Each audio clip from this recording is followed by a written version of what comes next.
Whether you're new to gaming or have been enjoying video games all your life, great gaming is not only about having fun and escaping the stresses of everyday life, but also being there to pick up our teammates, especially when they're down. Guardian down. We're a Destiny 2 podcast that focuses on three things: promoting a positive gaming community, sharing news around the industry in Destiny 2, and discussing thought-provoking topics in the game. We're Guardian Downcast, your stories, your community, and your destiny.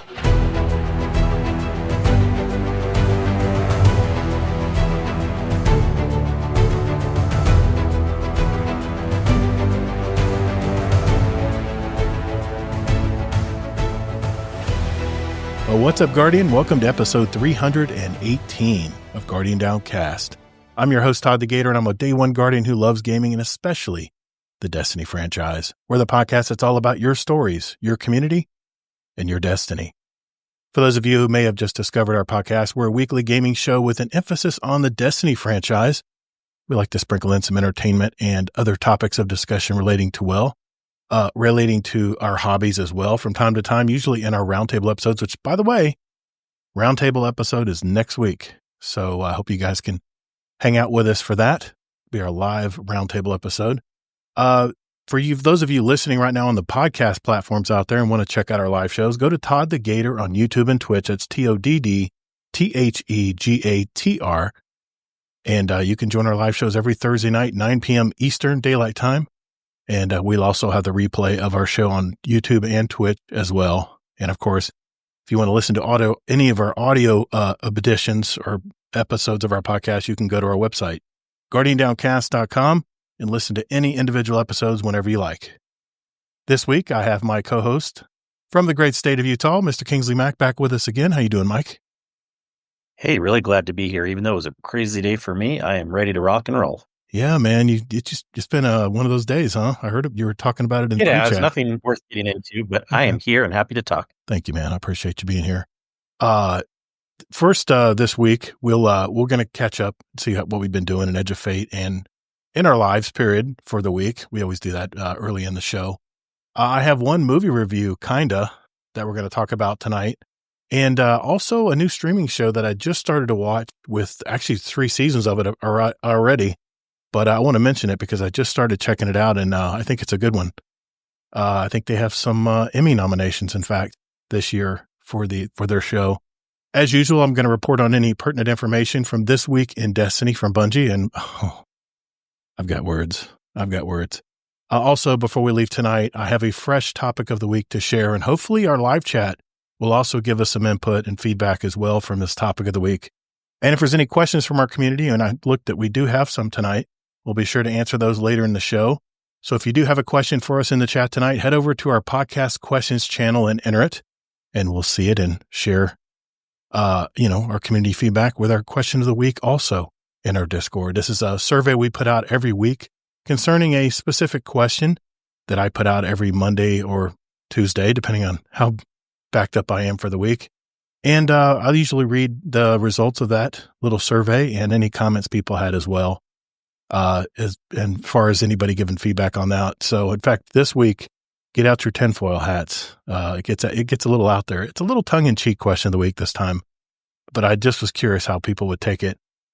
And, of course, if you want to be more involved with our community, I suggest going to our Discord community. It's growing every day, and it's discord.gg/Guardian Downcast. Ash and Iron is only 18 days away. So get that season pass completed, that reward pass completed. So if everyone's ready, let's roll. Hey, thanks for listening to Guardian Downcast. There are several ways you can contact us. First, you can find us on X at Guardian Downcast. Or you can find us on our Instagram at Guardian Downcast and see what pics and reels Todd the Gator and his podcast guests want to share with you guys. We have a brand new website too. Just visit guardiandowncast.com, where you can find all of our contact info, leave us a voicemail, give our show a rating or review, search for any past episodes, or even give back to our community. Also, don't forget to sign up for future updates to the show, where we'll also have random drawings throughout the year, and you may win a gift card or even some GDC merch. And finally, you can send us an email at guardiandowncast@gmail.com. Our community thrives on interaction, so get involved and check us out. Hey, before we get into the TWAB this week, Mike, I just wanted to go just check in with you, man. See what you've been up to this week. What have you been doing in gaming? I noticed you've been playing other things than Destiny this week. What you been up to, man? I always do. Yeah. But I'm guessing you're noticing a specific game? Yeah, I did. I did notice a specific game. It's one of your fallbacks. Yeah. I've talked about it before, but I haven't actually really, really played it until this last week. In the past, I'll say the name in a second. In the past, I checked out the first mission. I'd done a lot of research. Uh-huh. I was really impressed with like the way they do endgame stuff and builds and recalibration of exotics and these contract things, which are like way more involved types of bounties. Right. I was like, they're doing this like way better than Destiny, I feel like. But anyways, I knew, and I'm not stupid enough to think like this game will have me hooked forever, because eventually I'll get bored too, potentially. But the game is The Division 2. Finally hopping into it hardcore. Now, what that means so far is I'm probably only about halfway through the main story. Now, I have Ubisoft Plus subscription, so I get everything. I get all the DLCs. I get the season pass. They have seasons.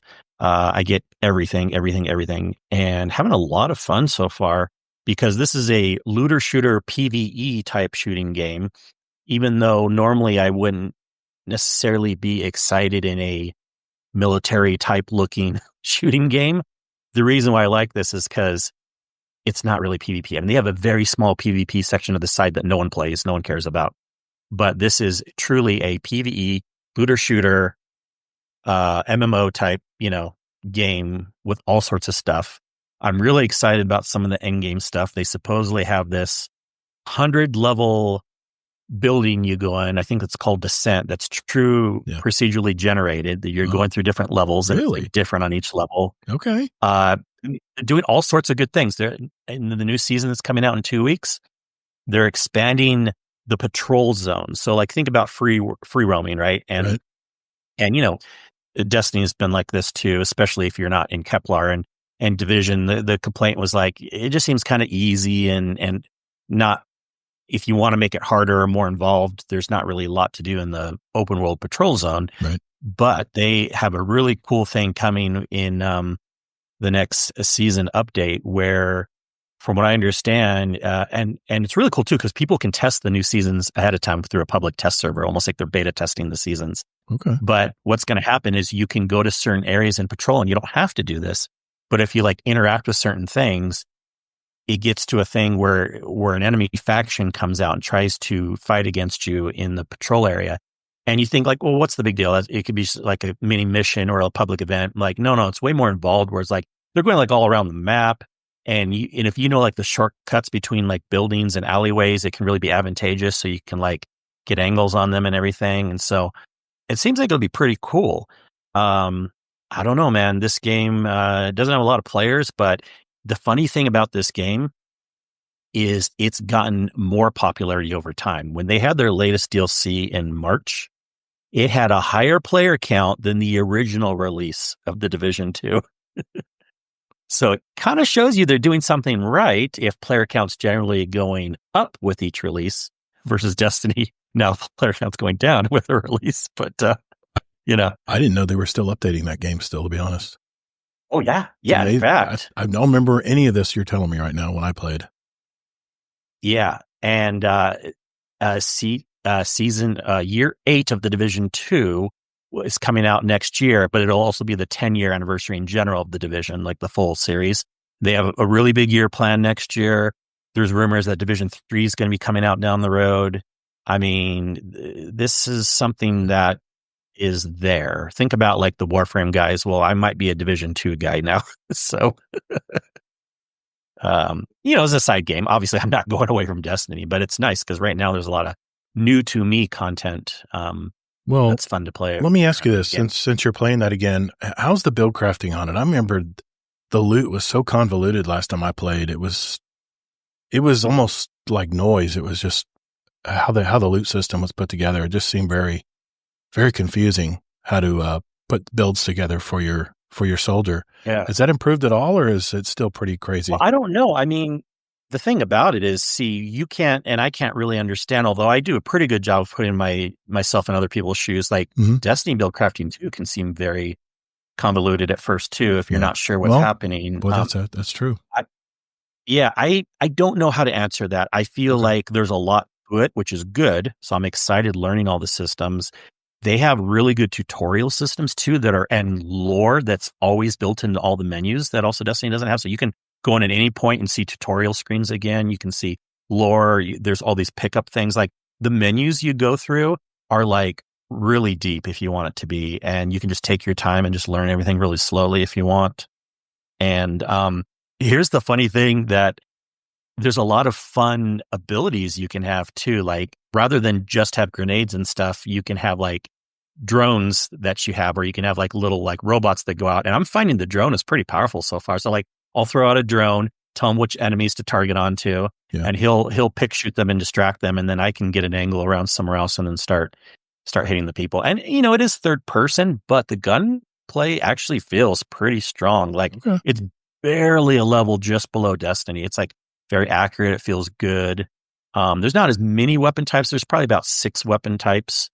There's, SMG, there's rifle, there's auto rifle. I forget, but they don't call it auto rifle, but you know what I mean. And then there's shotgun, there's light machine gun, and there's one other thing. And so I'm having a lot of fun just trying out different things. SMGs are definitely very powerful, especially, the sniper. I have a really good sniper that I've paired with on the SMG. Does the scope pop up when you snipe, when you aim down the sight, or is it just... And the scope feels really good. It's really clean. Nice. And I've already been doing a good job of getting headshots. Like it feels like it's easy to learn the weapon feels and kickbacks and everything like that in the game. Right. So that's why I say the gunplay feels good. If it didn't feel good, obviously I wouldn't like it, being used to Destiny. Sure.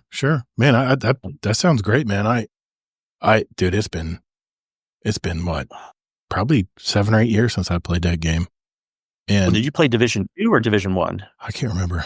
I honestly can't remember. Yeah. I remember playing through the first campaign where there's a helicopter at the end, and it was just like really like boring the way it ended. I was like, wow, that's it? Okay. That was real hard. But all I remember about Division was Bullet Sponge Central, man. You'd be laying into a boss, and he would just sit there and just keep reloading. It just seemed redundant, the bullet sponginess. But I know I've heard that the developers have not given up on the game, that they are getting a second following on it now, but they have been listening to their player base, something Bungie is lacking these days. And we'll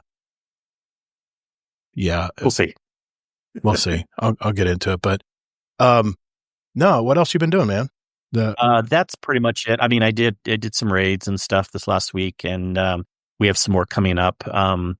So, again, that's the main thing I'm interested in Destiny. Of course, when Ash and Iron comes out, I'll be excited to check out the new stuff there, which isn't much. But mostly it, just Division 2 until some other games come out. But I'll save that probably for another week's episode, some other games I'm looking forward to. Yeah, Ash and Iron, we're going to be talking about Ash and Iron tonight especially, that's for sure. I've been playing Edge of Fate every day this past week. And like I said, I guess we're into week 5 now? Is that right? Week 5? See, July 15th when it came out? So yeah, this should be week 5, I guess. I'm almost to the 400 power. I'm in the 380s right now, which means over the weekend, I'll probably get it cranked out to very close to 400. Playing the Grandmaster solo ops mostly. I want to hit 400 and then just start working on my faded weapon. Actually week 6. This is week 6. Okay. Yeah. So my goal was always to reach 400 and then just start working on that faded weapon title that we have a bet on, a little wager on. And, I'm looking at that title last night. I was looking at all the stuff I need. There's a lot of stuff on Kepler I need to do for sure. But, I also played week 2 of the Battlefield 6 beta, and, I have a feeling that game will not hold me like it did back in the past days of Battlefield 3 and 4. I mean, sure, it was chaotic, the usual Battlefield stuff, but I noticed that they reverted to like a Call of Duty like system to unlock weapon attachments. and nothing like the exhausted list of weapon attachments you can earn from Battlefield 3 and Battlefield 4. And as I like progression, something to work towards, I feel I'm going to be through all that pretty quick playing Battlefield 6 in October. So I don't know, man. I don't know if they're going to be successful at reinvigorating my interest in Battlefield of the past. I think they've kind of gone halfway. You know, a lot of us Battlefield hardcore players, you know, love the Battlefield 3 and Battlefield 4 days, and then they went to this like templated system that copied Battlefront for a while there, and had very, very basic progression systems and very basic weapons. And it just did not enthuse me at all. I lost interest pretty quick in it. And now they're not doing quite that, but they're kind of in between. If anything, it reminds me very much of Call of Duty. Call of Duty has it where you have the gun and you have probably 2 or 3 attachments, maybe 4 on each, you know, like a barrel perk, a grip. You have different scopes. You have like little trinkets or baubles you can put on it. Then you got your stock, you know, the basics parts of a gun. But when I was upgrading I upgraded almost all the weapons they had for the I played medic. I played the support class because let's face it, that's a badass class right now because you can revive people, you can supply people. It's like they put the support class, they put the medic and support class together in one character, and I kind of dug it because I love helping, I love supporting my team, and also reviving them if I have to, where I can drag them out of harm's way and pick them up and get them back in the battle. And if you're playing Conquest, which is the only game I played, it's all about those tickets, man. You got to make sure you get those tickets reset. And it's all about, you know, losing players in that game. It's a game of attrition, if anything. The color palette, I thought they might have, improved that a bit on the second week. It's still that old bluish tint like Battlefield 3 had. I don't know if it's necessary because of all the memory space, all the chaos and destruction, but I prefer the colors actually in World War I version of the game. Second, the 2 maps they provided were really small compared to the huge maps of past Battlefield games. They stated that they're bringing back the big maps in Battlefield 6, but until I see them, ain't going to be a pre-order from me. And I don't pre-order from EA ever again, so they're going to have to prove that this game is worth me buying or ordering and playing. And I'll just look towards the major content creators and see what they say. Level Cap and Jack Frags are probably the 2 leading guys when it comes to Battlefield content creators out there. They both have millions of followers, and they've been doing it ever since the beginning. I'll wait to hear what they have to say about the game. I know they're going to be a little slanted. They're going to be a little biased because they're Battlefield guys, but I'm going to wait and see what they say before I start playing that game. October 10th is when it comes out, by the way. I was actually tinkering with the controller and game settings during the Battlefield beta as well. Man, they have so many settings for that game. That's the one thing I got to give EA and DICE is you can tweak every little thing in your controller, how you see flashes, how much screen shake you want. I mean, you can tune a lot of different things. And the problem is a lot of these things like film grain, camera shake, and all that just makes you less competitive out there against other players. So you have to almost tone down all that stuff if you're playing on controller, at least. I can't speak for the mouse and keyboard guys, but all that withstanding, I am looking forward to jumping into it and playing it in October, but I'm not going to pre-order this game. I will continue the grind until Ash and Iron update arrives for now in Destiny. And just to let you know, if you're out there grinding like I am, trying to get that power level up, I'm at 383 right now. I play about a half to an hour in the morning before I go to work. And I play about 2 hours, maybe 3 on a long night at night before I go watch my shows and go to bed. So that's how much time I'm putting in the game and how much my rank has gone up, my gear score, power, whatever you want to call it these days. So I'm right around the 383 mark as of tonight. So just letting you guys know in case you're wondering how much time you need to throw into this grind for Destiny. But entertainment-wise, I do have a go ahead. Comment on the power key real quick. I think it'll be good to say it now. Yeah, go ahead. Go for your intent.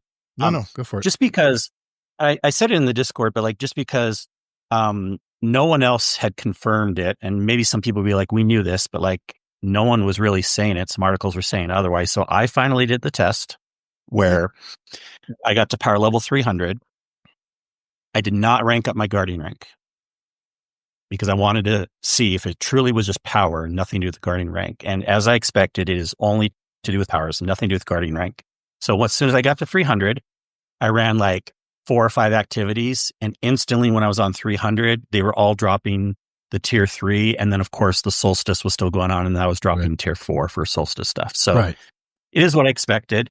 Now, of course, people will want to probably upgrade their guardian rank anyways, but the reason why it's good to know that it's not related to guardian rank and it's only related to power is because what if you're like a crucible PvP player that doesn't care about some of those things in guardian rank? Because most of those things in guardian rank are all PvE, harder PvE things. Of course. So I think it's nice to know, because there were some articles that said incorrectly. They said to get tier 3, you have to be guardian rank, what was it, 7 and 300, and then tier 4, you know what I mean? And then better chances. And then even Bungie had some incorrect wording for the solstice event, saying that teardrops would happen depending on your guardian rank level. And I don't know why. Yeah, it's not guardian rank level at all. And so I'm glad I finally did the test, because no one else did the test. They just wanted to rank their guardian rank as soon as they got to 300 or 400 or whatever. But I did the test. Give me the power. I did the test, and I think it makes sense. I think we both agree on that point, though, right? Too, it should be purely based on power than guardian rank. You know, guardian rank's a fun side thing, but yeah. I really was hoping it was tied to guardian rank, because it just added another part of the game that you needed to try to grind up. But apparently, I thought you wanted it the other way for the PvP players. Well, yeah, I get that PvP, I get that, guys, but I really am enjoying the guardian rank stuff. And the problem is you're gate kept anyway, because you're not high enough power to get some of this stuff done to move on to the next guardian rank anyway. So it kind of works hand in hand. We'll see, if I get closer to guardian rank 9, if that really makes much of a difference or not. But I did, speaking of entertainment, I watched, has anybody heard of Rift Track? I'm a little old. I know there's a lot of people out there. Yes. Okay. What's the movie? Mystery Science Theater 3000. These are the guys who made that show. But what's the famous movie to watch? Eclipse. We watched Eclipse with Rift Tracks. Oh my God. Well, it's hilarious. We went this Thursday night. I don't know, was it Tuesday night? It's a special event, so it's not included in AMC Stubs, so I had to pay extra. I had to actually buy those tickets. So you got to be kind of a diehard fan to. So for anybody who doesn't know what Rift Tracks is, these are the guys who were behind Mystery Science Theater from the early days of Comedy Central, before The Daily Show was so huge. It's basically 3 guys who play a classic movie, typically a bad one, and they make comments through dialogue of the entire movie. I mean, it can be hilarious for the most part. It was fun, I guess. They played the 1994 movie Time Cop from Jean-Claude Van Damme. It was also had Mia Sarah from Ferris Bueller's Girlfriend, and Ron Silver, who played a lot of bad guys back in the 90s. And it was funny. It was funny making fun of that movie. It only received 42% from critics on Rotten Tomatoes, so it's definitely a turd of a movie. But I give it, I'll give Time Cop 1.5 stars. It's just an awful movie, but I give it 3 stars with everybody making fun of it with the Rift Track. So it's actually taped live. We saw the replay of it because we missed the week before. They actually do it live, and they simulcast it to all these theaters across the nation. And it's just so funny. And they have big Patreon, and they do crowdfunding where they actually raise enough money in the Patreon to buy the licenses to play these movies to everybody. And of course, make fun of make fun of them. So, I just remember back, it's just so funny, man. If you ever get a chance to do a Rift Tracks event, definitely go and check it out. The horror movie ones at during Halloween are the best, because the horror movies are so bad. They usually get like an old 50s horror movie that where let's face it, special effects were pretty lacking back then. And it just is hilarious, what they thought was scary back then. But if you ever have a chance to go to a Rift Tracks, event, definitely do it. It's a lot of fun. The other show I wanted to share, this week is, of course, Alien Earth on FX. I've seen all 3 episodes, and that have been released so far. And I'm actually listening to the podcast, companion podcast that goes with it. And it's really insightful because they talk to the characters, they talk to the actors, they talk to the showrunners, they talk to everybody involved in the movie. And you realize what that one scene in the movie where the alien jumps down or something. They were talking about this today, how they did it in 2 takes, but they had like all these departments involved just to make that one scene. You realize how much work goes into making these shows. It's pretty crazy. So definitely check that out.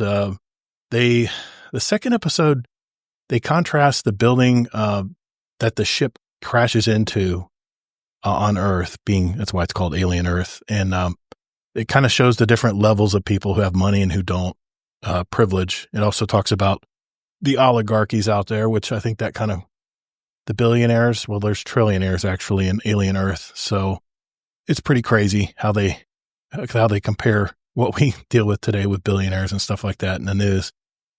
I started getting into a series on Apple TV that for years now, I just decided to jump into and check out. And that is a spy series called Slow Horses. It's up for many, many Emmy awards this year. So I decided to check it out.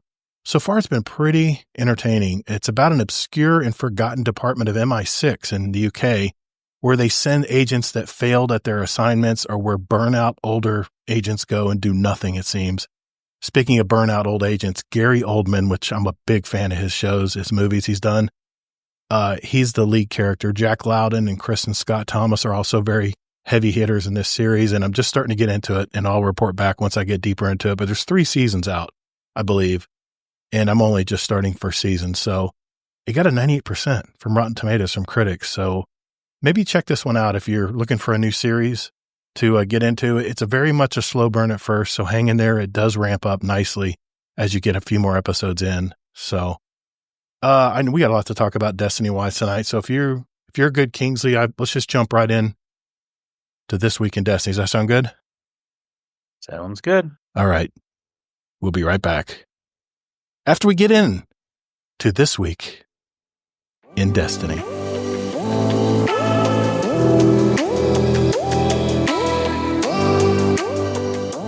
Hey, just a quick reminder that we have several Destiny 2 clans, and we invite all of you to be a part of it.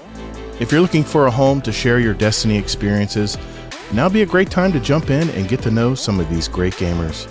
We're here for the community and friends you make along the way, and no hardcore restrictions. And enjoy what time you have for Destiny is all we ask.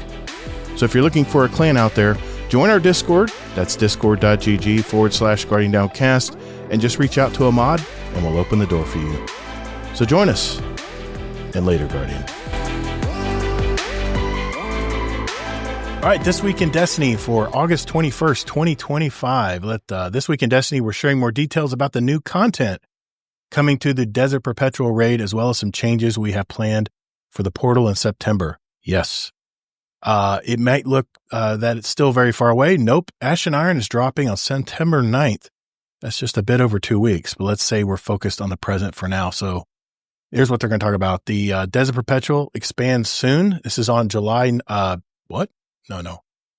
July 19th, it was released to the world. Okay, I got you. You're reading word for word. I'm not going to read it word for word tonight because I know I listen to podcasts and people just start reading it word for word. I'm like, okay, fast forward. I know you guys on the podcast apps are doing that right now. Oh no, we already know what's going on in the TWAB this week, so we're just going to skip past this part. But trust me, there's some really important information in here that I want to get to you guys. Well, September 20th is the new version of the raid. Yes, and contest mode will be on for the first 48 hours. And as soon as the first team does complete the new epic version of the Desert Perpetual, then it will go back where you can actually jump in and do it at a regular non-contest mode, which is always the way they should do it. There's going to be a world's first race for it. That's all we need to know there. But they just want to let you know that there's a not swap update coming with the release of the epic raid to keep success encounters focused on action gameplay and create a level playing field for players across the platforms. We're rolling out a new version of not swap for contest mode. This modifier will now reset your super and ability energy, special ammo, and heavy ammo, as well as remove all ammo and orbs on the ground. when you change exotic or legendary armor or weapon ammo types. Damn. This modifier will also take effect when 3 or more feats are activated in the standard difficulty of the epic raid. This experience has been tuned around this modifier. We'll share more information in a future TWID. What were you going to say, Kingsley? Okay, so I think this is wild, and hard to say if I agree with it for contest mode for that. I mean, this could go even longer than when the raid first came out, especially if there's more people watching now. So we're hoping there's no cheaters this time around. We know the team that won Worlds First didn't cheat, or else we would have found out by now. But having not swapped for the epic version of the raid, this could go on forever. I feel like they're just trying to do things here to, we have the hardest raid ever. I don't really care one way or the other. The thing that I'm a little disappointed on, though, is, no, I'm not actually, because I don't know. I don't know how I feel yet. I hate the idea of hot swapping anyways, because you get a lot of peer pressure to do it. But the fact that it'll be a thing even after contest mode, I'll be interested to see what the community thinks. I don't know how I feel now. I think I'm mostly okay with it, but it'll be interesting. Well, I'm sure a lot of World's First racers were not going to be happy about this. That's the way it is in Crucible already, by the way. If you switch your weapon type, you reset all your super gain, all of your any of your special abilities, your grenade, everything resets to 0. So I'm kind of already used to this. I used to start with a shotgun, and as soon as I ran out of ammo, I'd switch over to a sidearm. Now I can't do that anymore because I guess a lot of people were jumping in doing the same thing. So yeah, people are not happy. There's a lot of buzz about this in the interwebs right now. I think some people are more okay with it, though. Like we even have a comment in the chat that it doesn't have to be that big of a thing. Scaro9 live streamed and he explained it. Tajo said, and I think as long as the tuning's okay, I think this actually makes the raid more pure again, because I kind of get annoyed too when people think the ways to clear raids are the cheesy ways or the hot swap ways or things like that. And so at least this will make it more pure. Okay. Featured gear and seasonal mods. The bonus to damage and damage resistant granted by the artifact when using currently featured gear will be active during this time. We know this will impact build crafting. The seasonal mods can be slotted into featured weapons, will also be available during this time. But they basically said, we know this might make you make adjustments, but it is what it is, and they'll have a banned item list later on. But they just want to give everybody plenty of head start that you cannot swap. Can't do hot swap on the challenge, on the contest mode. Doesn't affect me because I don't run contests anymore. Integrity of the challenge, they just said that they're going to be keeping an eye on stuff. Supposedly there's going to be more people watching out and looking for anybody doing something they're not supposed to be doing, or going against terms of service, blah blah blah. Upcoming raid reward changes. Now I know you like this, Kingsley. Yeah. If you want, I can read this section to help your voice. Go for it. I'm gonna try to save it tonight. This is really good news. They kind of hinted that this would be coming, and this is only on the newest raid, unfortunately. But what's going to happen with Ash and Iron is a lot more loot, a lot more gear drops, things like that. You can earn extra rewards from clearing all the encounters. So if you defeat the 3 sub bosses, the 3 encounters before the main boss, you will then get an additional piece of gear. Also, they're introducing 2 new weekly challenges. One of them gives an extra piece of loot from your first clear of an encounter each week in either version of the raid. So again, this is happening on the normal version too. Mm-hmm. Completing the challenge will unlock an additional one that provides loot from the epic raid. And the loot from these challenges has bonus seasonal power and drops as an upgraded tier based on the number of active feats. So they're really trying to build into making the raid look more beneficial to everyone. They also want to make even more improvements where they are going to remove a requirement of completing this triumph called Combined Mastery that you would have to have done in the past to increase your gear tier drop. So basically all Desert Perpetual gear will now drop at tier 2 in the standard version and tier 3 in the epic version, no matter your current power level. Okay. This is pretty cool. I think we could have done 3 and 4 instead of 2 and 3. because a raid is still kind of a big deal thing, and really gear starts getting good at 4. But whatever, I'm not complaining. But the nice thing about this is we can bring newer people in. Doesn't matter their power level, and on normal version of the raid, they will get tier 2 loot to drop, no matter their power level. And tier 2 is fine. It just means you have enhanced mods. Yeah. You have enhanced. No, I know. I really don't care that much, Yeah. but it's cool that they're doing this. I just think they probably could have bumped it up 1 level, but I'm not complaining. Okay. And then they've even added a chance for all gear earned during a full clear to drop at up to +2 from your base tier. Right. So that's kind of an RNG thing there, which we've already kind of had, but not +2. It was usually more like a +1 RNG to go above. So all good things in the raid. And last, an off requested feature for raids is arriving, where players who complete the map and compass quest as well as the epic raid can then approach the simulant Ansible to receive a new quest, and completing this new quest will unlock the ability to attune any previously acquired piece of gear from the raid, improving its chances of dropping from any encounters. So they're going to have attunement also. So they're like doing so much with this raid, so much. Like this is like people don't understand. If you don't raid, you're like, okay, whatever. They skip the section of the TWID, but like imagine everything they're doing here if they brought into other parts of the game. And me being fair, I think they should bring in all this stuff to other parts of the game too. But I think it's really good because raid is a time investment, and I'm going to be talking more about time and what you should get per hour. And so at least with raid, since they're a big time investment, it does make sense to make this very more advantageous. Yeah, exactly. Yeah, I was thinking of you when I read this today. I was like, okay, Kingsley's going to be happy because I think we're going on our second attempt to run the Desert Perpetual on Saturday, right? I believe with our usual group. We are. Yeah, I can't wait. It's going to be a lot of fun. I'm loving that raid so far. Just the 2 encounters that we completed, I love it. I love being involved in the encounters, and it's just a lot of fun jumping into that. I'm really happy with that so far, and hopefully we'll get a little further this time. Okay, Bungie rewards extension. Just know that if you want the jacket or the little carry-on bag there, you have until December 5th at reset to get your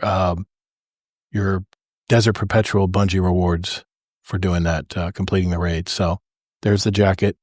I'm not gonna lie, that's a pretty hideous looking jacket, but okay. The portal updates. Let me clear my throat here because this is the part I really got upset about. All right, Kingsley, here we go. Hey, Guardians, Portal dev team here. We see that you've been loving, checks notes, Caldera and K1 Logistics a lot. Maybe too much? What do they mean by the mines? The salty... Oh, no. Either way, in Ash and Iron, we're adding more variety to the portal, keeping all activities worthwhile, but also making them more time equivalent and risk and challenge equivalent while you progress your power. All right, so let's look at the pluses here. Here's the upcoming improvements that they're going to be doing. It's a better place when there are more options to play that what's optimal or close enough that you don't feel constrained to a handful of missions to play. We need Fireteam Ops to be a better place to play, either with your friends, with new friends via Fireteam Finder through matchmaking, or even as a solo Guardian wishing to do a solo strike. Some ops categories are going to get increased rewards, and some ops categories and activities are going to get slightly reduced rewards. Slightly is a very, very vague term. The solo ops dominance is especially stark between... you're reading way more into it, I bet, than you should. Well, we'll see. The solo ops dominance is especially stark between 400 and 450, and we're going to get into that part. Where the best way to attain a power is through prime engrams and getting A grades as fast as possible. We want to make this more interesting portion of the game, one that makes attaining prime engrams in the portal more rewarding. Okay, so good so far, right? Okay, let's continue on. Starting next week with update 9008, we are increasing the time limits in Fireteam Ops direct launch matchmaking tiers, giving players significantly more time to complete challenging match-made grandmasters. This should also help players reach A grades more consistently, resulting in better rewards. Good news. Additionally, we have some other improvements planned for the Portal and Ash and Iron going forward. And this is like a wish list they made. The time bonus system should give more value in trading off speed versus killing everything in kill-based activities and Fireteam Ops, and have a meaningful role in earning scores in Solo and Pinnacle Ops. They also want good grades in Fireteam Ops should be less risky and less challenging to get more than they are now, and closer to Solo and Pinnacle Ops activities. Third, Fireteam Ops should be at least as good a place to earn power as Solo or Pinnacle Ops, and match-made Fireteam Ops should be more viable at high power levels. The next one, the way that equip power and account power work is confusing. We're fixing that part. We would like more variety in Pinnacle Ops, including a way to earn Pinnacle Ops gear via matchmaking. Also, we would like to give more regular opportunities to match-made into marquee activities like Onslaught and the Coil. Those are the ones that take the most time, by the way. We want to make it easier and more obvious for everyone in the fire team to get the best rewards, even at wide power differentials. Next, we think various Banes, challenges, and boons should be well balanced against each other. Another one is we think there should be more things to do in general as we add brand new activities into the portal and bring older legacy activities in. We want to be able to feature those more effectively for daily power gain. And lastly, it would be great if conquests were repeatable for portal rewards. Amen. Okay, Ash and Iron updates. This is what's coming in Ash and Iron. Ultimate difficulty playlist will be dropping. It starts at power 451. So JD Kent, others out there that have reached the pinnacle cap already, this will be for you guys. This will also have new player stakes. One's called Pressure Cooker, finish under the time limit or get kicked to orbit. Just like the old, oh my God, it's just like the old Nightfall strikes. Holy crap, man, that is a pressure cooker. Another one is called Extinction. All players are limited to a single life. There are no revives. I can just see the yelling matches right now in Fireteam Finder on that one, but okay. Ultimate includes two new those are the 2 player stakes. These optional stakes are intended to provide the most significant challenge to even the most experienced Guardians and include score boosts to match. Okay, we'll just see how that plays out. Ultimate Fireteam Ops matchmaking will be open in week 10. I cannot wait to get hit Reddit after this. The week after Ash and Iron launches. Okay, so let's get into but remember, go ahead. Since those are optional, those aren't going to be the match-made ones. You have to go in with a team to pick the optional. I would highly suggest that modifiers. If you want to keep your sanity. Because talk about not just highly suggest. You won't be able to remember match-made. You can't pick things. You can't. They just preset the modifiers. So if you want to pick optional modifiers, you have to bring a team in. So, but they said that Ultimate Fireteam Ops matchmaking will be open in week 10, the week after Ash and Iron launches. But they said that those are optional modifiers above. Matchmaking isn't the only way to go in. You can bring a pre-made fire team also, and then select the modifiers, the optional modifiers. Okay, I'm good still. Okay, Ash and Iron. This is what's coming in Ash and Iron, the ultimate difficulty. We mentioned that. Okay, let's get into scoring. Platinum and Diamond reward ranks. Players can reach Platinum and Diamond reward ranks, which run from 450 to 499 power and 500 to 550 power, respectively. While in Platinum and Diamond, you can earn A+ grade in PvE. By the way, you're going to need that A+ to qualify for top tier 5 gear until Platinum 3, where A grades will start giving tier 3. Keep that in mind, guys. Once you have reached Diamond 1, B+ qualifies you for tier 5. Okay. And at Platinum 3, even a B will get you tier 5. Guaranteed tier 5s. We can't ask for more, right? Okay. So that's good. That's good news. Reward multiplier changes. Everybody drink. We're changing the reward multiplier to use account highest power rather than equip power to determine your basis of the multiplier. I don't know if I agree with this because what if you have something in? I mean, what if you have? Well, okay, I'll leave it alone for now. This applies to PvP in the portal also. You will still need to have new or featured armor to get up to a 10% scoring bonus. No swapping at the end of the activity. However, we track this value for the entirety of the activity. They'll be watching, guys. They're going to be watching you. There are 5 new portal score boosters in the Ash and Iron reward pass, but you don't lose your score boost if you got them in the Reclamation Pass, which I have all of them. You can still earn 3% for each of the new boosts, up to 15% total. If you're already at 15% score boost, you'll get enhancement cores instead of the boost. 10 enhancement cores. So, okay. That's a nice trade-off. You know what's funny about this? What's and look that? at the GIF I put in the chat in Discord. Like, this is getting very complicated and convoluted. Yeah. No, I followed Like- it. I followed it because I play this And every I follow day. things well, but like, it's just, we're getting into a state where like Mhm. they're having to add more and more complication. Now, if it's the third week of the second month, if you want to do ultimate plus A minus plus grade, Yeah. you got to have a rewind modifier that's Yeah. active half of the time. You know, it's like, And I'm if the joking here, but, barometric like, pressure is below 30 pounds. Yeah, exactly. yeah. Anyways, go on. Okay. Oh boy. Reward multiplier changes. All right, let's talk about this. We're changing the reward we talked about that. Sorry. I'm just so wanting to get to the next part. Time limit adjustments. All activities have their time limit adjusted based on actual play data from the past few weeks. So they're just guarantees you that we're beta testers in the first parts of this Edge of Fate rather than the pre-Edge of Fate times. Many things are coming down to a reasonable level, looking at you 35-minute Starcross timer and you too 8-minute Caldera timer. Other things are increasing, Luminality, Inverted Spire, Onslaught to give you more time to get those bonus points. That is great because you get, I think, 10 or 15% bonus points if you get within the timer. I never worry about the timers, by the way, because I just gear everything up for A grade, and then all I have to do is just make sure I kill everything and just get the thing done. But there are times where you need the timer. If you want to go for the super high stuff in the future, you'll need the timer to get to A+. So. Yeah, we're going to need the A+ now. So yeah. Bonus timer will award a minimum of 5% score bonus for coming in under the timer. Well, there you go. In the future, we're looking at ways to help visualize this in a customized screen when looking at projected score. Okay, this is good. I like the new UI. I like that. That's good. Make it easier for people to understand all these damn buffs and takeaways and all this stuff. Loadout restrictions. When we launch Edge of Fate, we're worried about the effects of loadout swapping in the portal with Armor 3.0, so we have significantly increased the scoring value for lock loadout, making it very advantageous to play with. I use it on every time I play because what weapons I got are the weapons I'm going to use. Well, now they're going to bring it back down.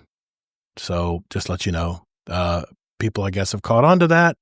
And now you're not going to get as much challenge multiplier on that going forward in Ashen Iron. Everything we're talking about here is Ashen Iron. Yeah, I wouldn't say so much people catching on. Like I was kind of surprised too when I saw like it did 4 triangles. I'm like, come on, like 4. It's easy to have a locked loadout, so I think it makes sense to give less points for locked loadout. I mean, if you're doing solo ops, they're so fast anyway. By the time you swap out stuff, it's okay. I don't like locked loadouts, but still, I don't think I don't like it either. Worth the point that they were giving, but it does make sense. You're getting a multiplier of 4 upward arrows, which is whatever that currency or whatever that figure means. Yeah. And I mean, that was the first thing. That was the first thing I would do to immediately get my score up or potential score up.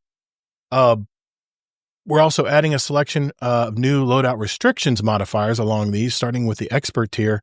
Some examples: explosive weapons, including rocket-assisted ones, medieval weapons, you can guess which ones those are, and Old West weapons. You guys know what those are. That is very exciting. Play with explosive weapons only, or play with swords only, or bows. That's fun. Or you have to play with certain armory type weapons. That is fun. That's called creating content and stuff to play, right? All of these also include restrictions for new and featured armor similar to Avant-Garde, but the weapons come from anywhere and anytime, even from 1963. Okay. They are adding a new loadout player state called Touché, which combines lock loadout with Avant-Garde restrictions. You know how everybody's been complaining to get rid of Avant-Garde? Nah, Bungie's doubling down, baby. Now they have a double tier where you can get locked loadouts and Avant-Garde. So you can't use any of your other weapons, just the ones from the current season. Gotta love it. Gotta love it. Well, that's not going away as long as they have featured weapons and these seasons that change all I the understand. time. They want us to use the new gear. I get it. They're slowly trying to sunset everything. They're trying to slowly sunset everything in our vault, and slowly they're doing that because I'm running out of space in the vault just for armor. Anyway, do you think that's bad? Right? Well, it gets even better. Initially, the weapons included appropriate categories, but eventually we want to expand the value of these by taking into account specialized frames like the rocket pistol pulse above, or like perks like Dragonfly, Full Auto Retrofit, also case exotics, weapons like Vex Mythic Glass and Sunshine. Again, that sounds exciting. You're creating content, right? Data, experience, and rewards. So let's just break this down. They've been monitoring our play. And in a nutshell, what they're saying here is there's some Pinnacle ops, some fire team ops that are taking longer than they put the time limits up there, should take this much time. And these are what these graphs state right here. There's some solo ops activities too that probably take a little longer but if you look at the Pinnacle activity, all the durations are pretty closely tied together here. But it's clear that Encore, Starcrossed, and Whisper people are breezing through it too fast. God forbid us as gamers try to figure out how to get through stuff quickly and grind our power, right?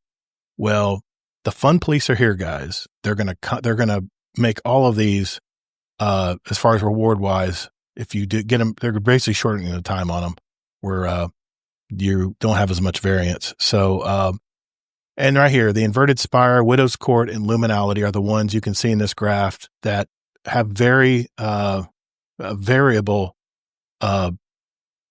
curves, because you have players of different skill types. So some players that are really hardcore and play every day will easily get in this first bump, but then you have people over here later that aren't quite as good and experienced, I should say, not as good, but just not as experienced, who take a little longer and they don't get that score bonus.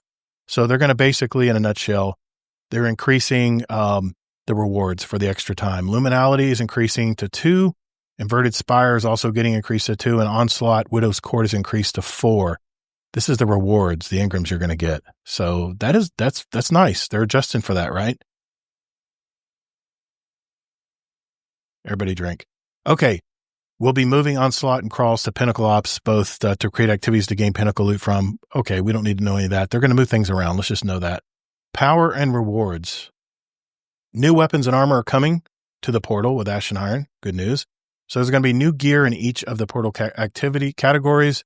Look for a preview in a future TWID. As mentioned on the July 3rd TWID, 400 to 450 power will no longer be limited by prime engrams. You'll be able to level up to 500 via any portal activity, just like we do now, from 10 to 400, which is what grind I've been on. And then you'll have to do the prime engram march from 500 to 550. Prime engrams have two real functions right now. They are a random, rare chance to get a gear tier boost over what you would normally get, and they are a primary way of earning power once you get to 500.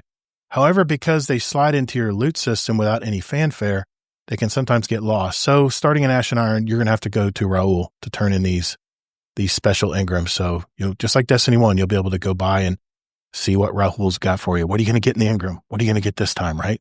What role am I going to get? All right, new activities and bonuses. Fire Team Ops activities. Is there going to be a brand new activity called Redacted? There's going to be more details in a future TWID. They already told us the name. That's so funny. What was it called? Reclamation, I think, or is that something. What it's called? I never knew. Yeah, I got it. Yeah. No, you never knew. We read it all the time. And that's probably. 2 new battlegrounds, Behemoth and Echo Core. 3 new strikes, Hypernet Current, the Insight Terminus, Fallen Saber. 3 expeditions, Nessus, Cosmodrome, and Europa, and Tomb of Elders. The daily bonus focus mission will be more predictable. Bonus slot 1, random choice of blank mission. Bonus slot 2, random choice from a newly converted playground, battleground, strikes, and expeditions. And bonus slot 3, random choice from onslaughts and crawls. We're increasing the score multiplier for a kill scored activities by 5% to give players a little bit of breathing room, so you don't have to kill every enemy to get your score. In addition to this, match-made skill scored activities are boosted by an additional 5%. Good news all around. Pinnacle Ops activities, there's going to be some dungeon layers, 3 of them to be exact. They'll talk about those later. 2 exotic missions, Presage and Avalon. Okay, that's going to be good. Presage, okay. Pinnacle Ops also received 2 daily bonus focus activities, a random choice from a dungeon layer and alternating between Presage and Avalon. Presage. When I say Presage again? Love okay. Solo Ops. The only reason bonuses. I remember that is because It was so funny on Guardian Hub back when that mission came out, and we were all trying to figure out how it's pronounced, and we found out pretty easily because Bungie said the pronunciation in the game. There's a voice line by, I believe, is it Saint or someone? But they say the pronunciation in the game. Oh, okay. So it is Presage. Yeah. Okay. Yes, like I said. All right. Okay. Solo ops bonuses. Solo ops is intended to be quick, reliable way to earn power when you have the time to kill at the start or end of a session, or need to complete a few objectives in a low-stress, low-commitment venue. It was never intended to be the above-all best method of leveling for all player types. But right now, the speed, ease, and consistency of earning top rewards is drowning out most of the other options, especially at 400 plus. To start balancing this with other portal activities, we are using a relatively light touch. Bullshit. Well, you don't know. You can't say bullshit until you see it. This one sentence made me rage today. They reduce power earned for a given grade in solo ops by 1 compared to Fireteam ops, Pinnacle ops, and Crucible. I don't know if you guys understand what that phrase just meant. Right now, if you get an A grade in a solo ops activity, which I always get A grades and everything, you'll get a +3 item. They're going to reduce that to +2. So effectively, what Bungie is saying to you there, in a very light-touched way, everybody's been complaining that the grind is taking too long. Well, don't worry, Bungie's going to fix that, guys. They just added 33% more time to your grind to 500 now. 33% longer it's going to take you now to get to that 500 mark. If you only do solo ops. If you only do solo ops. Here's the thing. I don't have time to run Fireteam ops in the morning. I got a half an hour to play. I got 45 minutes to play. This is the one thing You have time. This Fire is the team one takes 15 minutes. Not for me, because I'm soloing it. I'm soloing it because it's in the morning and I don't have time to get hooked up with a fire team. I sure as hell don't want to match make it because you don't know what you're going to get there. You're just complaining. And what happens is I get maybe one fire team ops game in if I decide to do it in the morning, and then I'm off to work. I got no more time. What I loved about solo ops is you could jump in, 8 minutes, you're done. You can get over 45 minutes, you can get 5 or 6 solo ops done in 45 minutes before you head to work in the morning. I was praising the rooftops. I was crying out from the rooftops and praising Bungie for making such an awesome system that helps us solo players earn gear to power up and through the grind. And now Bungie's like, well, now it's going to take a little longer. So everyone's been complaining how they can't get to the power 400 quick enough. Now it's going to be 33% longer for you to do it. Instead of that +3 item, you're going to get a +2 item for that A grade solo ops. What's up, Ruben stuff? I see you there, buddy. It's not exactly that calculation because, first of all, the soft cap goes up to 2. So if you're counting it from 10, that's not fair because remember, the soft cap to 200, you can get anything very easily. So you only have to count from 200 to 400. 200 to 500. Just 200 to 400. Ashen Iron, because this is coming in Ashen Iron. Well, yeah, that's true. 300 levels. So Ashen Iron would be 200 to, it'd be 200 to, 500. Yep. Mm-hmm. Yeah. Believe me, I've already been thinking about this today. I was at work just steaming today.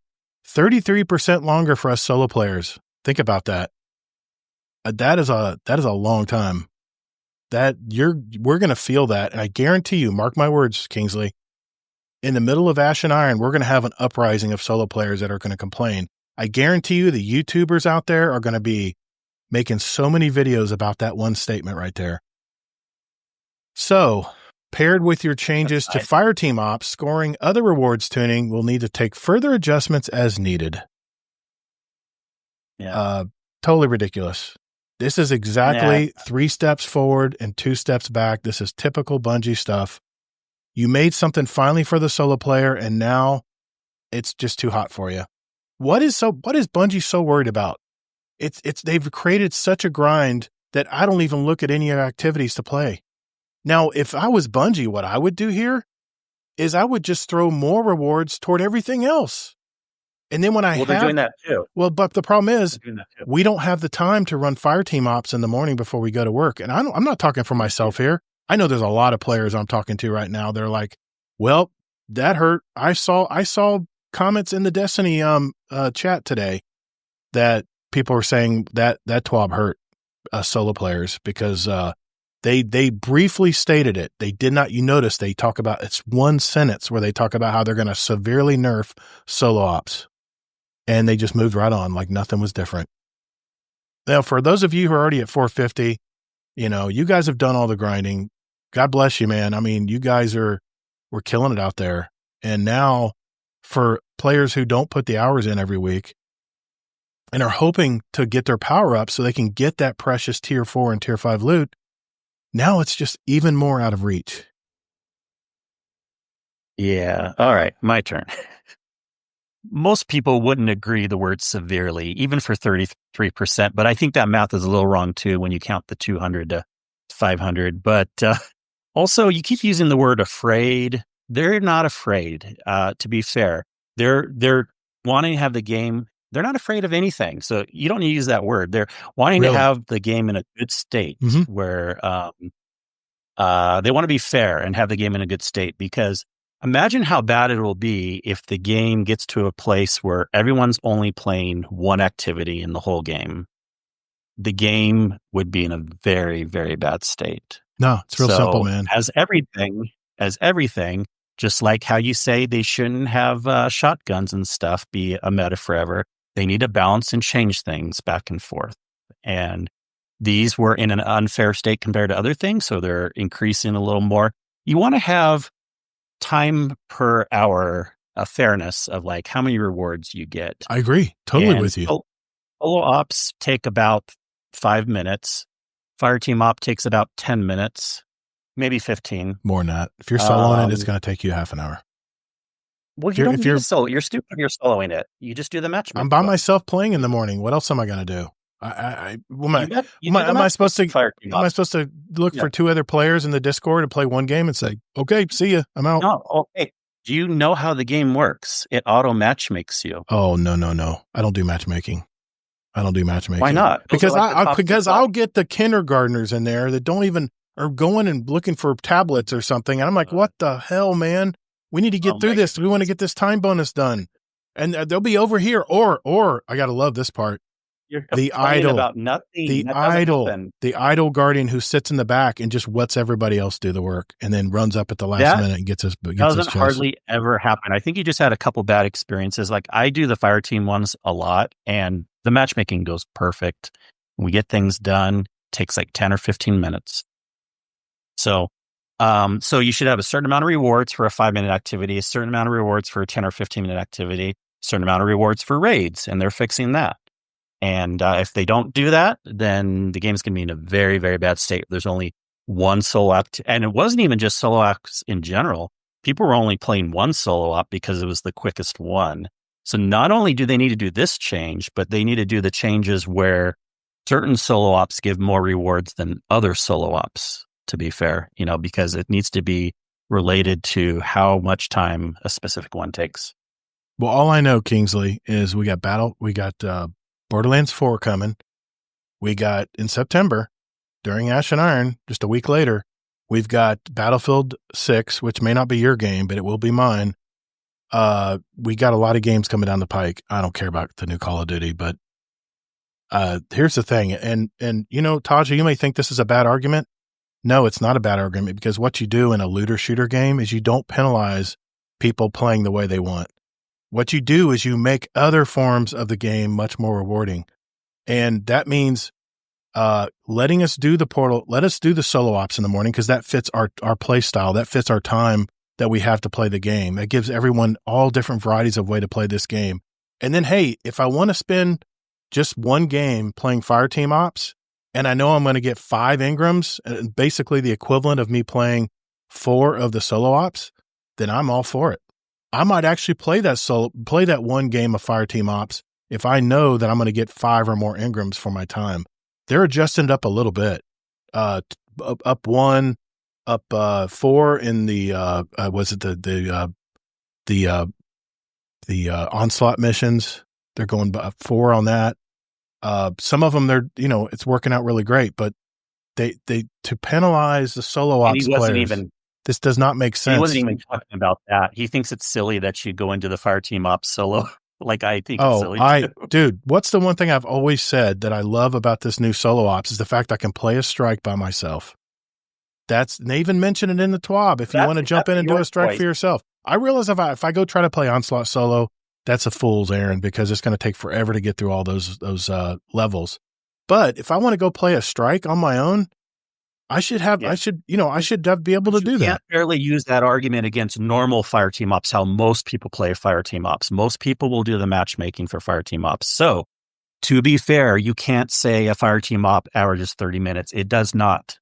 It averages 10 to 15 minutes. If that was the case, Kingsley, why is fire team ops the worst way to power up right now? Why is it the worst way? Nope. You listen to the streamers. You listen to the content creators.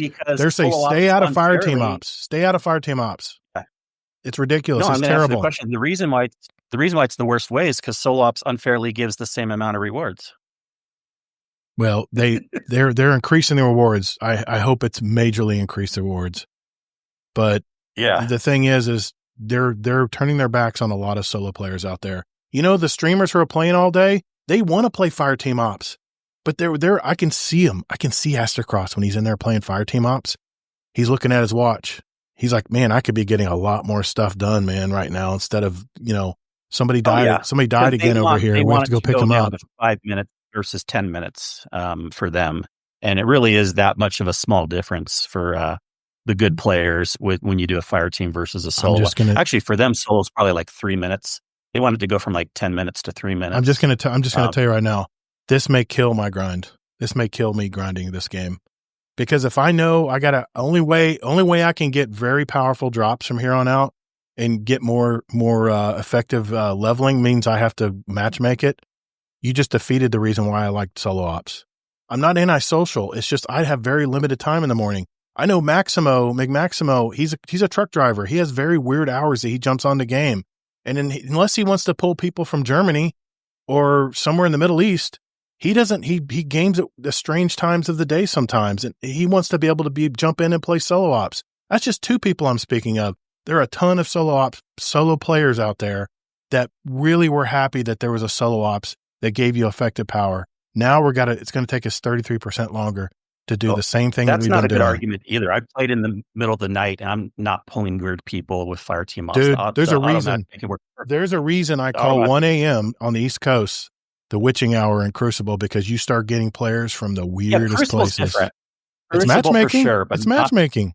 No, because the population's bigger in PvE than Crucible. Always. That may be. But the later you play, wherever you live, if you're on night shift and you can only play at 4 a.m., I guarantee it's not going to be the same experience if you're playing at 9 to 12 p.m. It's not the same experience.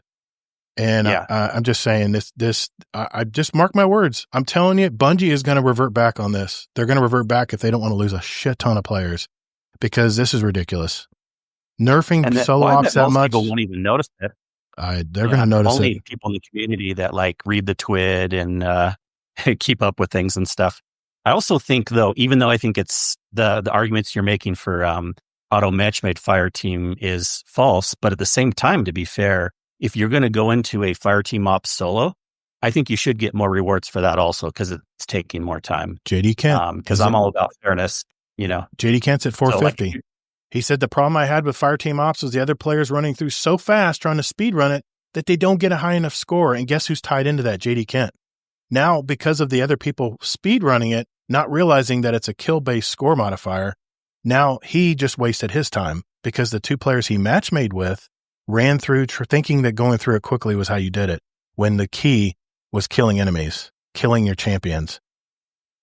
What else is there to say? That's happened to me once or so. But so with fire team ops, because you cut me off a little bit there, but what should happen is you should get a certain amount, the least rewards with solo, because if they're only 5 minutes, and then more rewards with match-made fire team. Solo fire team ops, you should get even more rewards. I agree, because if it's taking you half an hour, because solo, you're doing more work. So you definitely should get more rewards there. And then it should all be about time per stuff spent.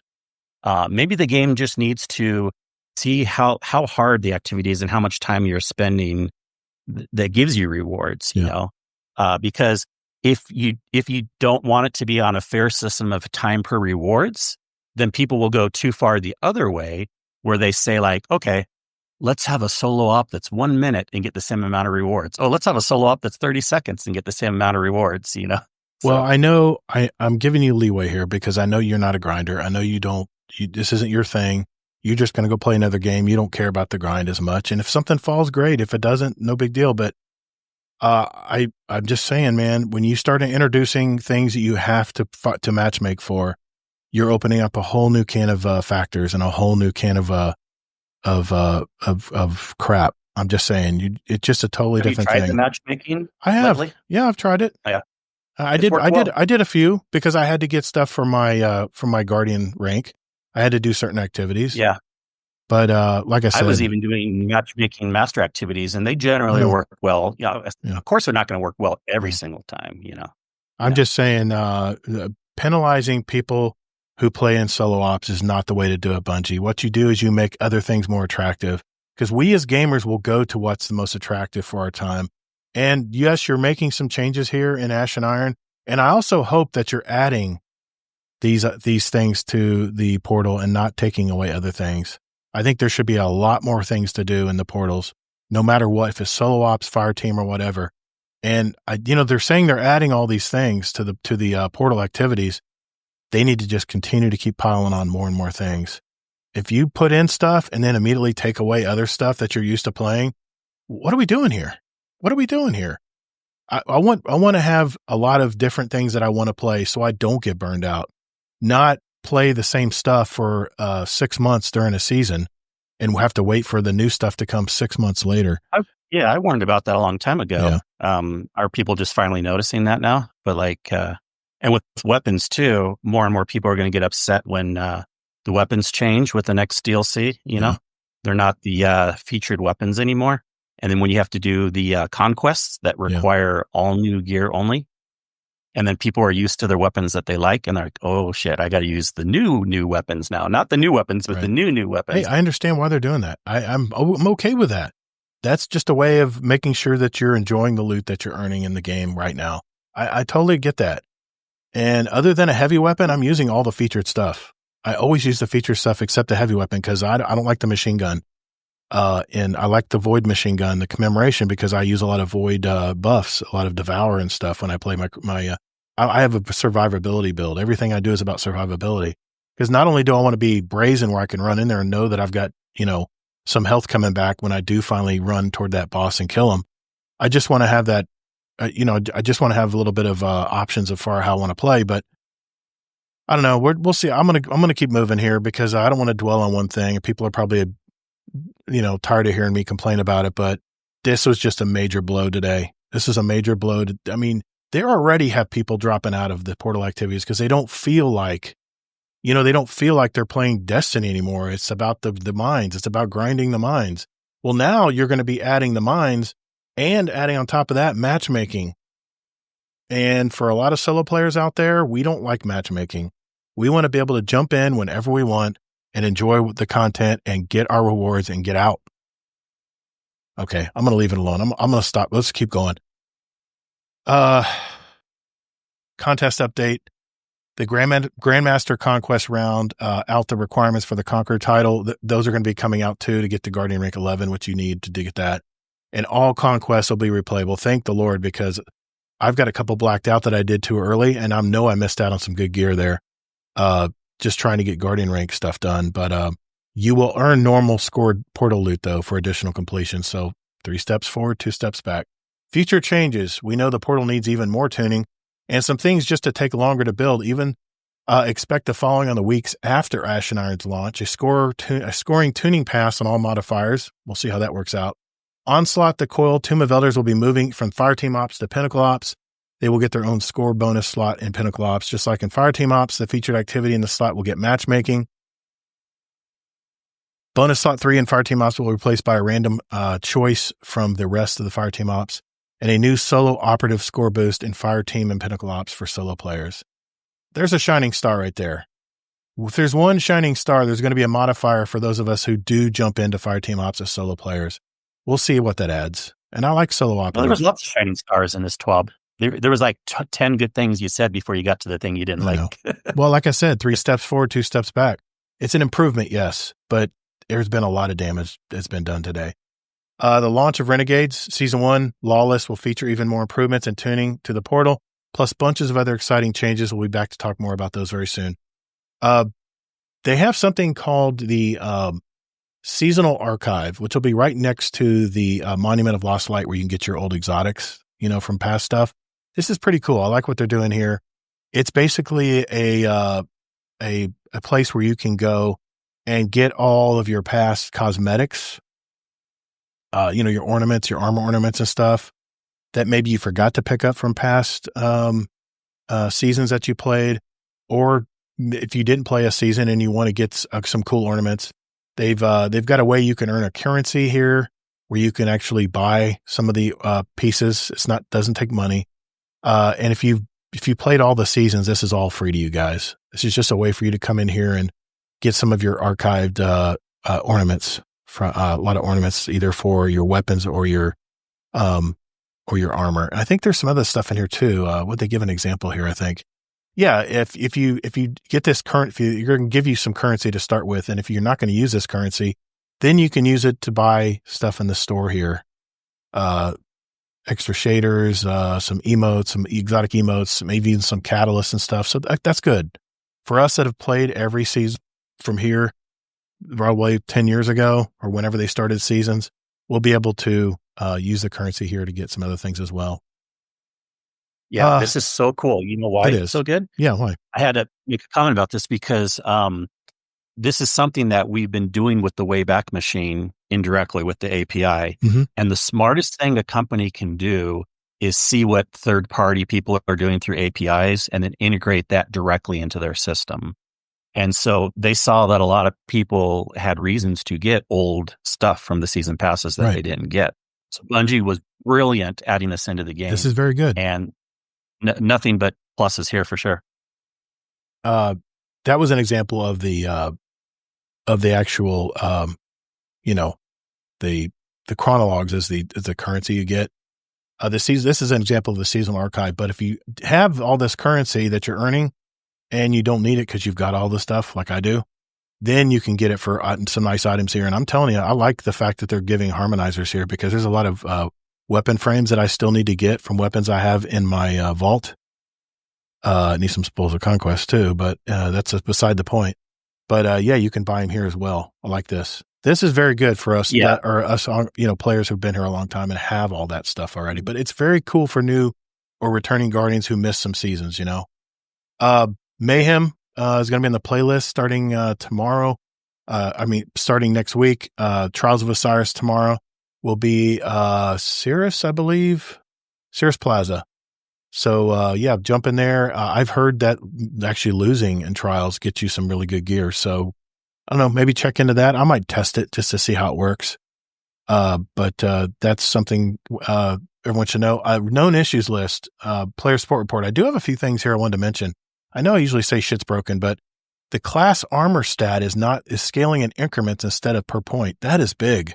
I really hope they get that fixed soon, because now that our class items actually give us some power when we're build crafting stuff, that's big. So the other things are a lot of cosmetics, some audio issues and some of that. We don't need to really get into that. So basically shit's broken there.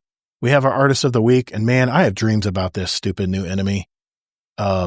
The swarms, I've been fighting so many of those in the Grandmaster playlist. So it's pretty good. There you have it. Another twit is complete. We hope the news around the portal and the incoming additions to the Desert Perpetual got you all excited. We're working hard on our next update.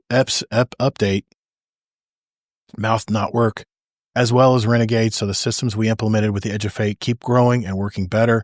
Your feedback is very valuable, so don't hesitate to let us know your takes on the news we shared today. Keep it coming. Destiny 2 community team. And as much as I say shit about Bungie, I do love that they communicate with us every week. So thank you, Destiny 2 community team, as always, for communicating with you hardly your say players. any shit. I don't ever say things. I'm always pumping Bungie up, but when I read that today in the TWAB, I was irate. So, and it's fair to feel how you feel, and then it's fair for me to give an opinion also. Yep. I'm sure I'm going to have a major headache after this because I'm sure my blood pressure got up. I'm sure it got up there. But I mean, I appreciate the fact, I appreciate that you have different takes on this stuff, man. I'm not discounting. I don't mean to cut you off, man. I just get really passionate about this stuff because I'm playing it every day, man. I don't play any other game but Destiny. So anyway, and hopefully I can, and I'm always fair about my arguments. I play solo ops too. And if that's all I played, I would still be fine with this change because sometimes you got to make the changes on both ends, right? Well, yeah, I know I might have been obnoxious in that, reading that TWAB, but, wait till we get to our topic of the week, which we're doing right after this.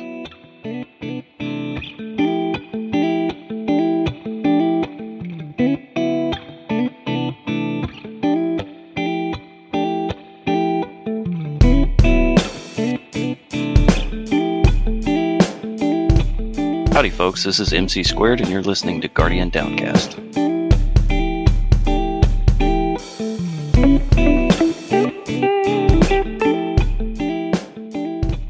All right, for our topic of the week, for this week's topic, as I'm approaching that elusive 400 power mark, playing mostly solo ops, like I talked about earlier, playing about half hour in the morning and a couple hours at night, just for reference.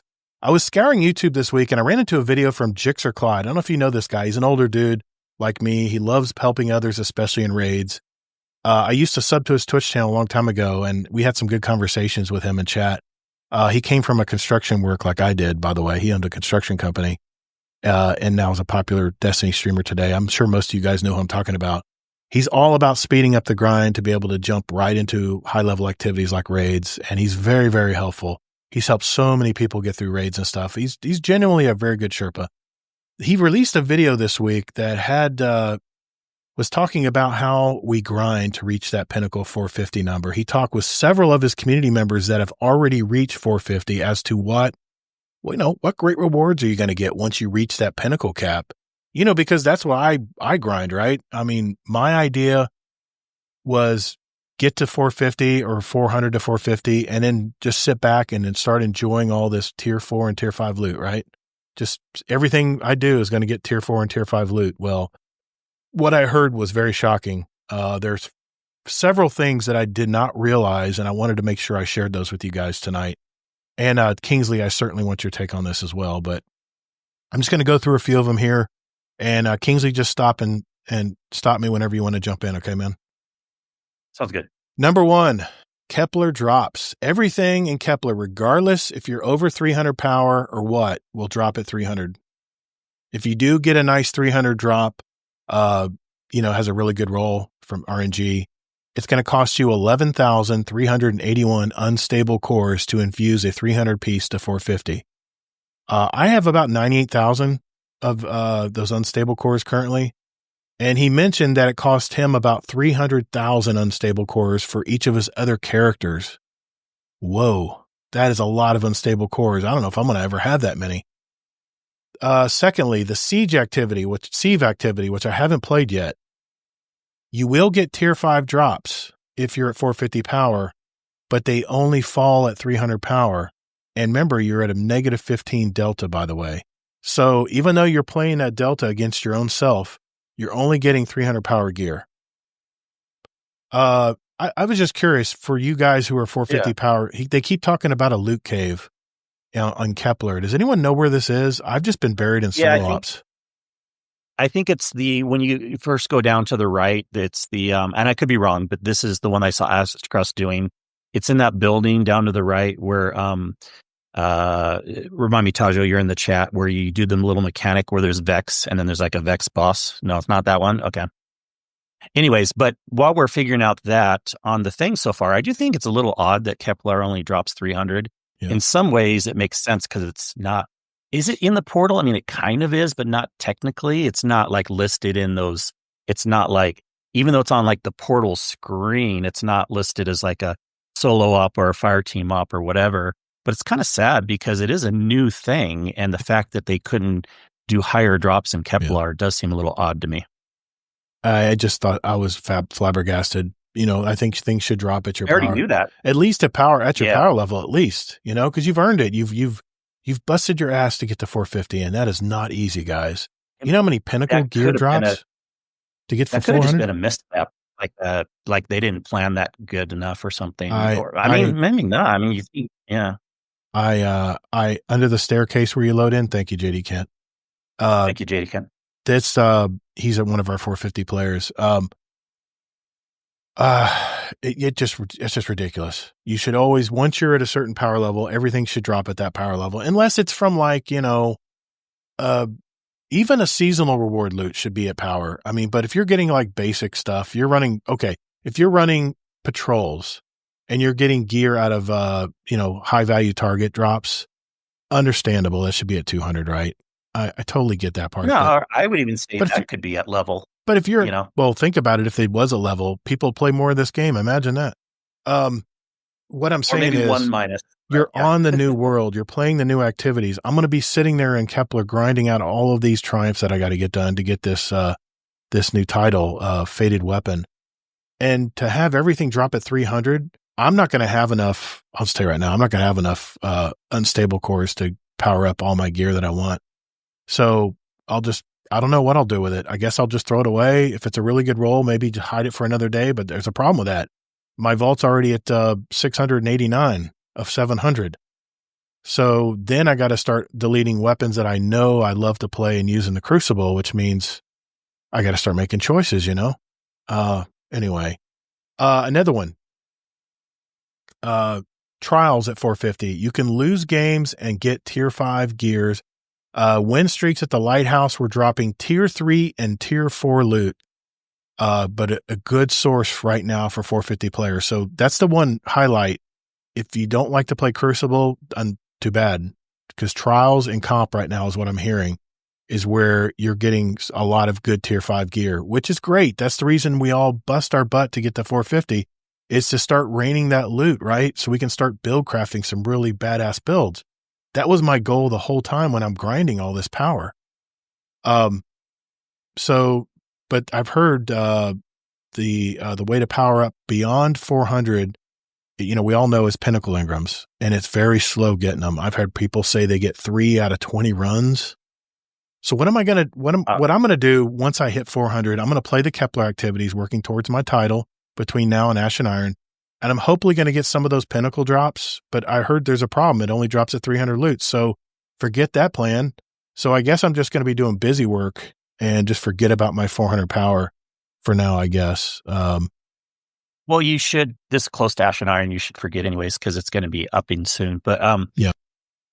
What do you, on the Trials thing real quick, what do you think should happen? Because I do think that there should be, even for loss of games, again, power per hour, but like, I do think like you should be able to get the tier of the classification you're in from time to time, maybe just give you a better chance if you win game. Like, what do you think should happen?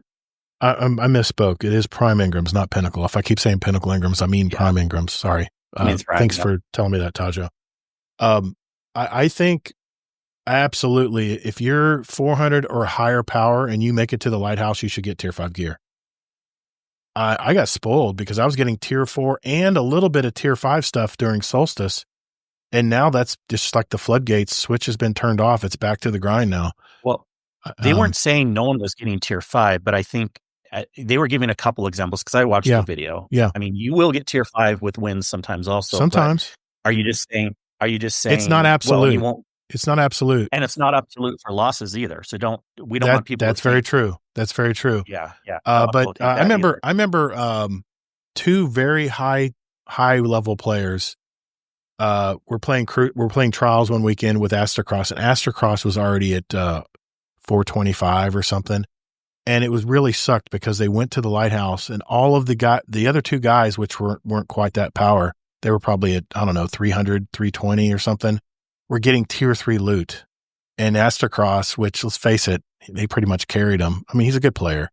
He kicked my ass, I'm sure, in Crucible, but he was getting all tier 5 stuff. So, that's just the classification you're in of what your power level is. Right. Yeah. So it's all power based. So, I think if you're lucky enough to go flawless to the Lighthouse, if you're on that 7-game win streak, absolutely no questions asked, you should get tier 5 loot, no matter what level. I would say if you're above 200, you should be able to get it, because that is very hard to do. That's a Pinnacle Crucible activity, which is not even power enabled anymore. And now let's say you get a 4-win streak, which I've done several times going to the Lighthouse. I think maybe tier 4 should be guaranteed. Oh, yeah. But if you're That's a good idea. if you're win loss and win loss and win loss and win loss and you just get the 7 to add up, then whatever power level you're at, it should be indicative of what you get. If you're at 200, it should be tier 3 stuff or tier 2 stuff. But right now, well, from what I'm hearing from the 450 players, is that is where all the good loot drops are getting right now, is through competitive Crucible, and you have to be at platinum, I believe, to start getting tier 5s guaranteed, and of course Trials of Osiris, which is only on the weekends. So I think that's a good idea. Obviously, you should get way more of a chance or a guaranteed drop if you win. But I also think that there should be a chance if you lose to get it also. Right. I don't think it should be only based on wins. I also think it should be based on completions. Okay. But obviously a lower chance if you do a loss completion versus a win completion. Think about too, if you put it this way, you're doing a solo op and you, for some reason, get a B instead of an A tier thing. You don't want to get no reward at all. You should just get maybe a little bit less chance of reward or something. So, yeah. From playing Solstice alone, just for the 2-week period, I have 5 tier 5 year tied Apex submachine guns. I got several of them. I got a tier 5 Fortunate Star combat bow, several Festival Flight grenade launchers. I got gauntlets and class items, all from Solstice in tier 5, and I was only at 340 something power, I think, when I started playing Solstice. So, but I have a lot of really good tier 4 armor and weapons too. And I got to tell you, tier 5s, yes, they have their really nice things, and it's definitely a bragging right when you get tier 5 gear. But I got to tell you, tier 4 loot is really damn close. If you're worried about build crafting stuff, just worry about tier 4 gear. That's just from experience, from what I've got. I've got tier 5. I've got a tier 5 class item that has 101 power with everything jacked up on it. But I have a tier 4 boots that I have a 99 power, a 99 stat on, because it's focused in certain areas that I like. So tier 4 will still get you really, really powerful builds if you're trying to build craft and start putting your gear tiers together and start stacking up. I know you're not supposed to play with health, but I got like 187 health because I'm a warlock. I got a survivability build. I like getting my shields back very quickly. And the power of my overshield is much stronger because I'm over 140. So I know that's not the way to grind, not the way to put a build together now, but I'm just trying to get through these activities so I can start getting this tier 4 and tier 5 loot. So, another thing he mentioned, tier 5 weapons and armors is all RNG because you can get really crappy rolls of it. It's all left to chance and it's not focusable. That is huge. You should be able to focus, at least if you need a pair of legs that has a brawler characteristic to it, and you're trying to build into that melee stat. You should be able to at least, focus for leg armor and not be, because these I want to say pinnacle, these prime engrams are very rare that they do drop. And when they do drop, it's all up to chance. It's all strictly RNG. So that's crap. You should be able to focus that stuff. I mentioned if you grind your comp score to platinum level, you'll get tier 5s as well.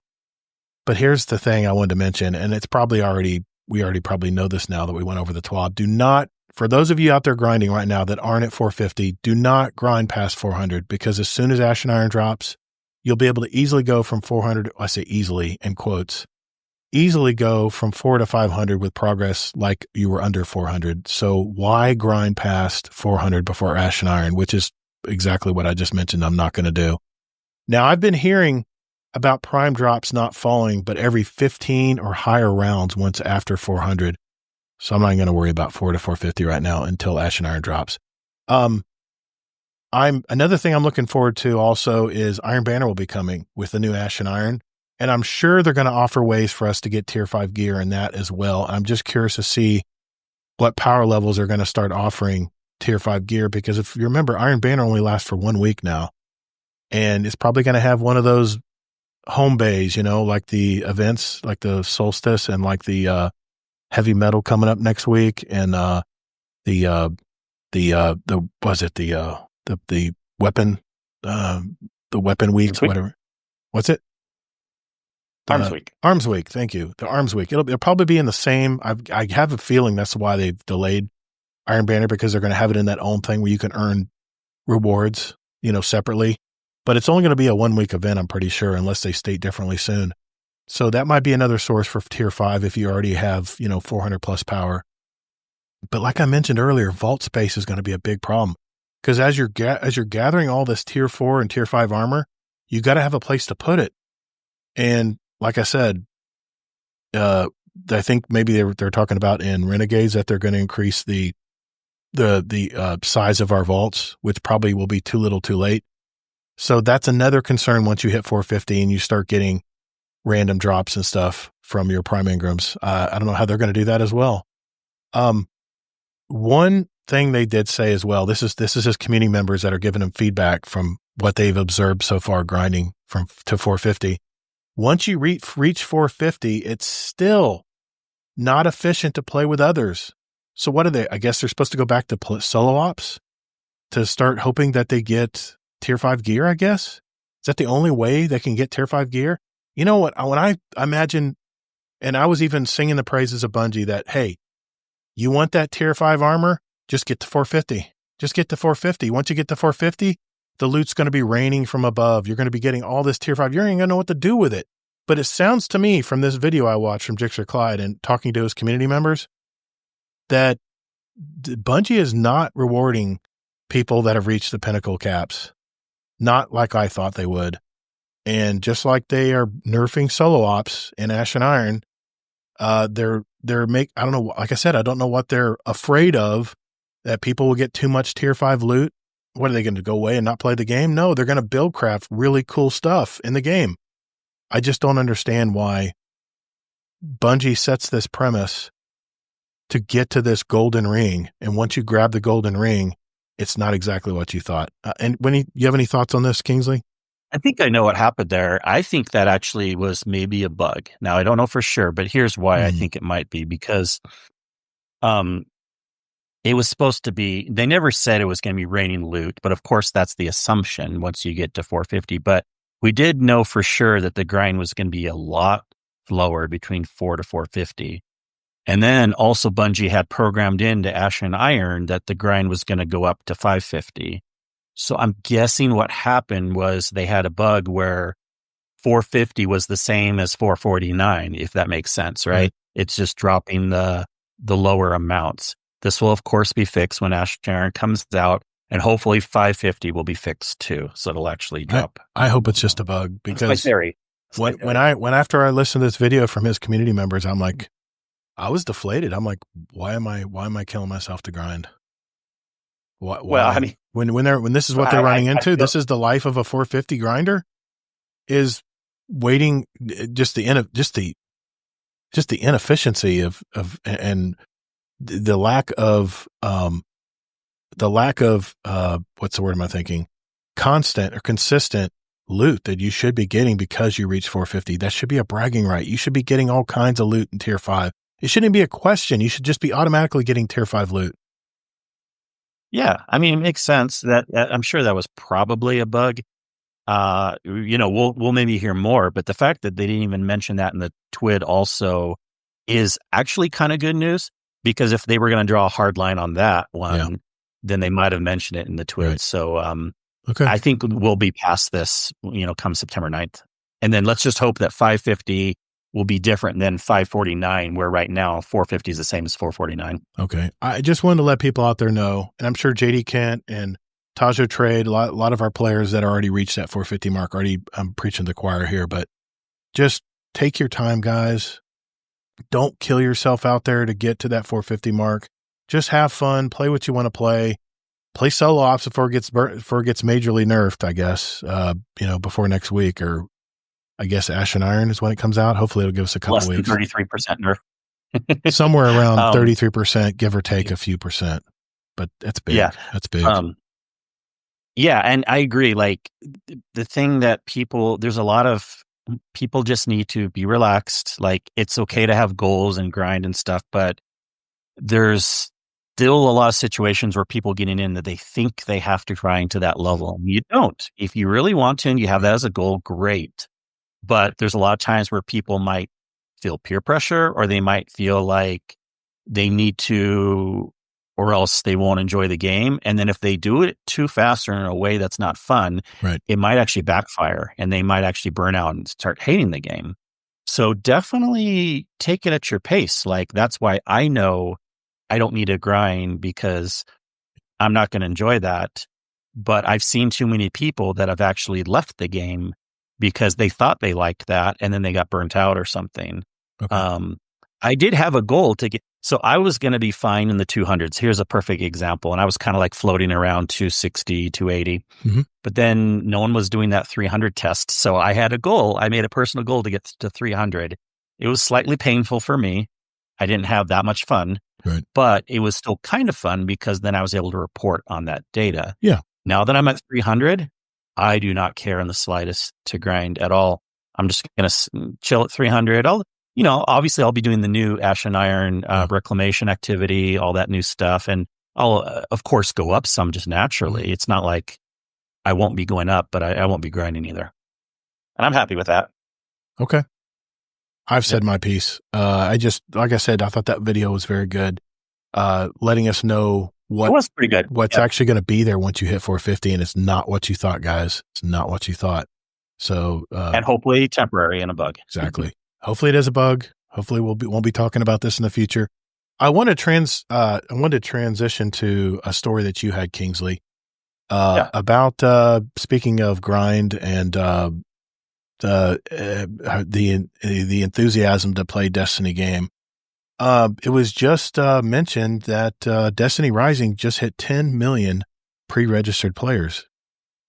Yeah, that's crazy. I even signed up for pre-registration when I saw the news. No. Here's the thing, like, there's not much to say about it. I really don't think I'll be into the game, because no way am I going to get hooked by a grindy game. And I certainly don't get hooked by gacha type mechanics where, it's like, let's buy this thing and see if you get a good roll or whatever, or a good pull is what they call it. But I'm still interested to check out some of the missions. I mean, they have sparrow racing in the game. That's they have things that people have been asking for forever. That's what I heard. And so I think it was just interesting though that the game has 10 million pre-registrations. And so something's interesting here. Yeah. And one of the reasons there's probably multiple reasons why it's only on mobile, but one of the big reasons is, can you imagine if it was on PC, it would almost potentially cannibalize regular Destiny, because if they have all these things that regular Destiny doesn't have, like sparrow racing and other things, like, I'm not saying it would for sure do that, but with 10 million pre-registrations and everything, and a total free-to-play game, it could get in a state where everyone's like, you look at Steam and it's like no one's playing Destiny, but everyone's playing Destiny Rising. And so I actually think it's probably good that it's not on Steam, because it'll be a better marketing package being only on mobile. I don't really think it's going to have that much of a crossover one way or the other, but for the small amount of crossover that it does, it should just stay on mobile, and that'll be good for it. But 10 million, can you believe it got that much? That's a lot. That's a lot of people. And I might actually look into BlueStacks and maybe look into an emulator and play it on PC. You can emulate it. I may do that, but I actually was one of the people chosen to try the game out in the pre-beta. And the controls I played it on my phone. The controls were really pretty intuitive. I was surprised. It literally, you turned it sideways and you can do a lot of stuff just like a controller. And even has a gyro built into it where you can use a gyro in your phone. It's really nice. I don't know. All I do know is that they don't have limits on materials to farm. Imagine that. People who like to farm materials and just have lots of materials. They said they didn't know that for sure. They were they were assuming that, but yeah. It'd be smart if they did that. Is that wrong? That's what one guy was assuming, but another guy I've heard all kinds of things, but I just wanted to get that dig in. Because everything has a limit. There's some point you can't have as many 9s on the screen. It'll run out of space on the screen. It's just an icon with a number above it. But no, do you see what I'm saying, though? That you'll run out of space on the screen if there's truly no limit. Well, okay, but no, all you would have to do is go, let's just say enhancement cores. You'd have one icon for enhancement cores, and you'd have 90,384 of them. You know, not 999, 999, 999. I don't know why they do it that way, but there's something in the coding, I guess. Well, I told you lots of times. You forget. I mean, once they can get a better engine, then they can go one more decimal point a lot easier. Yeah. No, I know so. It's that simple? It's just an engine issue? Oh my gosh, I told you that so many times. There was a Reddit post a long time ago and Ask Me Anything, an AMA about a developer on Destiny. And that's why the way memory works, it takes way more memory having an additional pointer than having another stack, because you can reference in the same memory space additional stacks versus an additional comma or additional pointer that way. Yep. And with how limiting the engine is, the developer was pretty much saying that was the case. Mm-hmm. I could be wrong, but I remember them saying that. So now you can still, there's two things going on here. There's the technical limit of the 999, but then there's also, you can have unlimited stacks. And yes, some things don't have unlimited stacks, like 999 and then a second stack of 999. No, like strange coins, 199 and it grays out. And any strange coins you earn in the portal activities, they just sit there on the ground and you wave bye to them as you go to orbit. Yeah, so that's more of a logical decision. But on the technical side, it makes sense to me why the current engine can only do 999. Let's just say, and then it has to. I can't even remember the terms in Destiny half the time. I'm sorry, Kingsley, if I don't remember that. When you telling me that, I know you're more analytical than I am, and this is what you're into. You're into software and hardware applications, and I'm just a service tech. I just service stuff in the hot Florida sun outside, so I don't quite get that stuff as much as you do. But I mean, it's the same thing about Vault. That's why it's really hard to get Vault space. Yeah. And they also said, but not only are they giving us a little more Vault space in Renegades, but didn't they say that's when the supposed fix is coming too? So we won't have to worry about it as much, or is that after Renegades? I'm trying to remember now. I hope so. They said they have long-term plans to fix it permanently. It was a quality of life issue, and they hinted toward the Vault, but they have not told us much. That's for sure. Yeah. I think that is Renegades also, and that'll be good news, because until they can build a new engine where Vault space won't be as much of an issue. And actually, even new games can have issues with Vault space also. It's not like any game can have truly unlimited, but then you solve that problem by having references in collections. That's how you solve the problem. Right. Exactly. Drop down menus. That's all you got to do. Taja said he thinks it's Renegades when that's going to come. It's when they've been hinting toward that. So we'll see. We'll see how it goes. I know we're running on time, but we had some questions from our community. I want to make sure we get those in tonight. And I'll talk about our topic of the week, which could go down another rabbit hole. So let's do that. And we had people that wanted to talk about the Pete Parsons thing, but we don't have to this week. Do you want to, maybe we'll make that a topic. You want to make, go ahead then. Go ahead. I do not know anything about Pete Parsons. So you enlighten me. Oh yeah. It was announced today that Pete Parsons is retiring. Well, good for him. Bungie came out with an article. You can look on their website.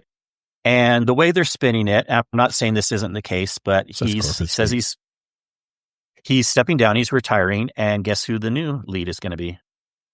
Without looking. Do you have a guess? Yes. Don't over-deliver, people. Don't over-deliver. Don't do it. Don't do it. Right. That's what I was thinking too. Oh, Justin Truman. Oh, we'll see. Well, we're already on a don't over-deliver now with the portals. Here's the one thing I did want to mention. I want to stay on topic of Destiny Rising. If anything, the one thing that I'm hoping Destiny Rising will do is it will give some competition to the Destiny game. And people over there at Bungie will look and see what people are obsessing about in Destiny Rising, other than the gacha part of it. Re-rolling stuff and gambling, trying to get that perfect roll, using real currency to do it, which I'll go down a rabbit hole on that. That's just terrible. I've heard horror stories of thousands of dollars people spend on a video game. It's just crazy.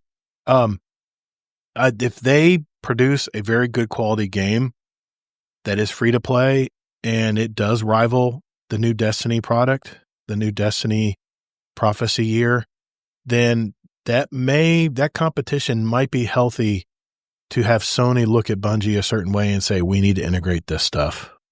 And there could be some sweeping changes that could make a difference. Yeah. And then real quick on the CEO thing. Yeah, I mean, I'm a little concerned about Justin Truman, but whatever. I'll give it the benefit of the doubt. Yeah. But one thing that could have happened here, and, I'm just reading the tea leaves, but a lot of times when CEOs, quote, retire out of the blue, is they're kind of being forcibly made to, but they get to do it. They get a golden parachute. Basically what happens is be fun. Sony could be having some pressure here. And basically what they're saying is if you leave voluntarily, we'll give you a little extra money, but we won't fire you. If you don't leave voluntarily, we're going to fire you. He saves face. If he wants to head up another game, he has the wherewithal to can do it. Yeah, that's a smart. I'm not saying that's what happened, but with Sony taking over leadership more, it almost makes sense, right? Like, where's the ban button? Tajo, how do we ban Tajo on the Discord? Let me figure out how to do it here. You're lucky I don't know how. What's wrong? He's saying, Gator, you've already spent thousands on Destiny. No, not even close, brother. Not even close. I do buy a few things on occasion from Eververse, but no, not even close, man. Not even close. Okay. Anyways, that's all that we really need to know about it. Thank you for mentioning that, because I heard it in the chat and I was like, I've been working all day in the sun. I didn't hear any of this, so I haven't been home all day today. It's been really hot and just been busy as hell. Let's get on to our questions from our community. I can't wait. There's some good ones in there. Be right back.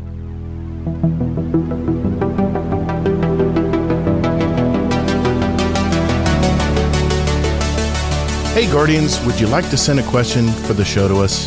There are 4 ways to do it. First, you can join our Discord server at discord.gg/Guardian Downcast. There's also a join link in our show notes down below. We have Guardians from all walks of life and all over the world, from new lights to day one players to hardcore gamers. There's also a channel labeled Podcast Questions where you can type in your question for the show. So come hang out with us. You can also email us with your question at guardiandowncast@gmail.com, or we also occasionally post about our upcoming show and guest, and you can respond there with your question at Guardian_D_cast is our X handle. Finally, you can send us a voicemail with your question at guardiandowncast.com, and we might play it on the podcast. Think of it as talking with us right on the show. Thanks for listening, and later, Guardian.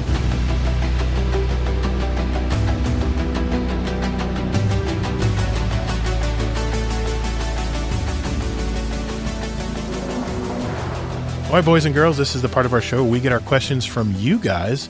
And man, community really showed up this week. We got some really good questions, really good Destiny questions in the chat or on the Discord. If you do want to leave us a question, by the way, and it doesn't have to be a Destiny question. If you want to ask us a life question or something out of the blue or off topic, we have a channel for that as well, built into the podcast questions. It's part of a thread. Feel free to add some of there. We don't mind, letting our hair down every now and then, what little bit I have. So, Destiny questions. The first one we got here is from Saint. He said, would you consider adding a segment to the show of a featured build of the week, going through all the aspects and fragments, weapons, armor, mods, etc., and the gameplay loop to shine a spotlight on a unique, innovative, community-sourced build? Could be in-game viable, could be meta ad clear, could be a burst DPS or a gimmicky setup. I'd love to hear what our community members are using and experimenting with. Maybe a rotating cycle of Titan build 1 week, Warlock next, and then Hunter. Thoughts? What do you think, Kingsley? We kind of did this a little bit. Yeah, but hell no every week. That's setting too much of a precedence. But yeah, we like to do that from time to time. From time to time. Once Bungie, is not so fresh and new, we usually like to, I'll usually find a build online or something that I'll mention that I've tried out. And maybe I can record a small game loop and show you how it works. But I mean, if I'm going to do that, I might as well make a video and put it on YouTube, right? So, maybe then something to consider. Reminder, there's a builds channel in the Discord. Yes, there is. So in the meantime, people post your builds there. If you have any questions, you can ask other people. And it's a good reminder that Tajo recommended. Yep. But, we love the idea. There's just a lot. And with us getting like 3-hour plus shows sometimes too, it's like, we can't add more. We cover a lot every week. If it's a slow week, there's not a huge TWAB to talk about or get your blood pressure worked up on, then maybe that'll leave us time for another segment like that. But we're already pushing 2.5 hours a week. So we have to consider our audience's time as well as our own. So, but we do hear you, man. We do hear you with something we have talked about in the past. I am excited to talk about a build, and I think you are too. So maybe in the next couple of weeks we can do that. Well, the main reason I haven't mentioned any builds because I'm at least still experimenting and finding out what's really working out there without going to YouTubers and finding out on my own too much. I want to kind of experiment. Okay. Well, maybe we'll do how good I was at clearing in the raid, right? Mm-hmm. Yeah. Did you notice who had the highest numbers in the raid when we played in Desert Vigil? For ad clears? I did. No, for total boss. Total boss damage? Oh, yeah. I wasn't doing a DPS build. I was using a Song of Flame build with my Warlock. Oh, my God. It was probably Tajo and then you, I think. It was something like that. It was me. Right? Go back. You can't see it because we didn't finish it. Shit. Well, anyways. Anyway. No, but that's awesome. I was impressed with myself because I'm very rarely, I'm usually in the middle of the pack, if anything. So, okay. Tajo has a question. Do you think that this update has made more casual or less skilled players more comfortable doing harder content? Since they have slowly keep bumping up the difficulty to get better rewards, I think it has had at least one positive in doing so. I know personally I am way more comfortable trying harder activities now. I used to barely touch GMs and such, and now I am soloing them across multiple categories. I know these GMs are seemingly easier than before, but I still think the point holds true. What do you think about that, Kingsley? Well, see, I don't think the point holds true if they're easier than before. Sorry. And I do think they're easier than before. I have mixed feelings on it. I still don't like doing sometimes the master or GM level things. And I also think they are easier now than they were before. Yeah. I don't know how to answer that really, but I think it's good news either way because it does at least get people in quote these higher level things, even if they're a little easier. Let's just say that they are. It's a plus. It's a plus. I don't really see any potential downside to it. We just kind of set a precedence though. Like now it's like, well, now we're going to have ultimate level, even higher than GM and all these things. And it's like, we're just rolling the ball back and forth. Right now things are a little bit easier and then we got to make harder levels on top of that. And then maybe they'll bring it the other way back down again where like master is really hard and GM's really hard. Oh, Tajo, I 100% agree with you on this because you know how many Banes I saw before Edge of Fate? Banes, the guys coming at you with Void all over their floor and stuff. 0, because I didn't play Strikes. I didn't play Nightfalls. I played Crucible and whatever I was doing to farm, whatever. I love that the fact that they're exposing us to new ways and new difficulties in this game. And as I'm now in the Grandmaster playlist, which is the second highest, I'm really, it's really pushing me to be more aware of what's going on around me. I don't even have radar, man. I lost radar in the Grandmaster playlist. The solo ops I'm talking about. That sucks because I'm very visual. I love having to be able to look around me for when that stupid melee captain comes in behind me in the salt mines and stuff. So I love it.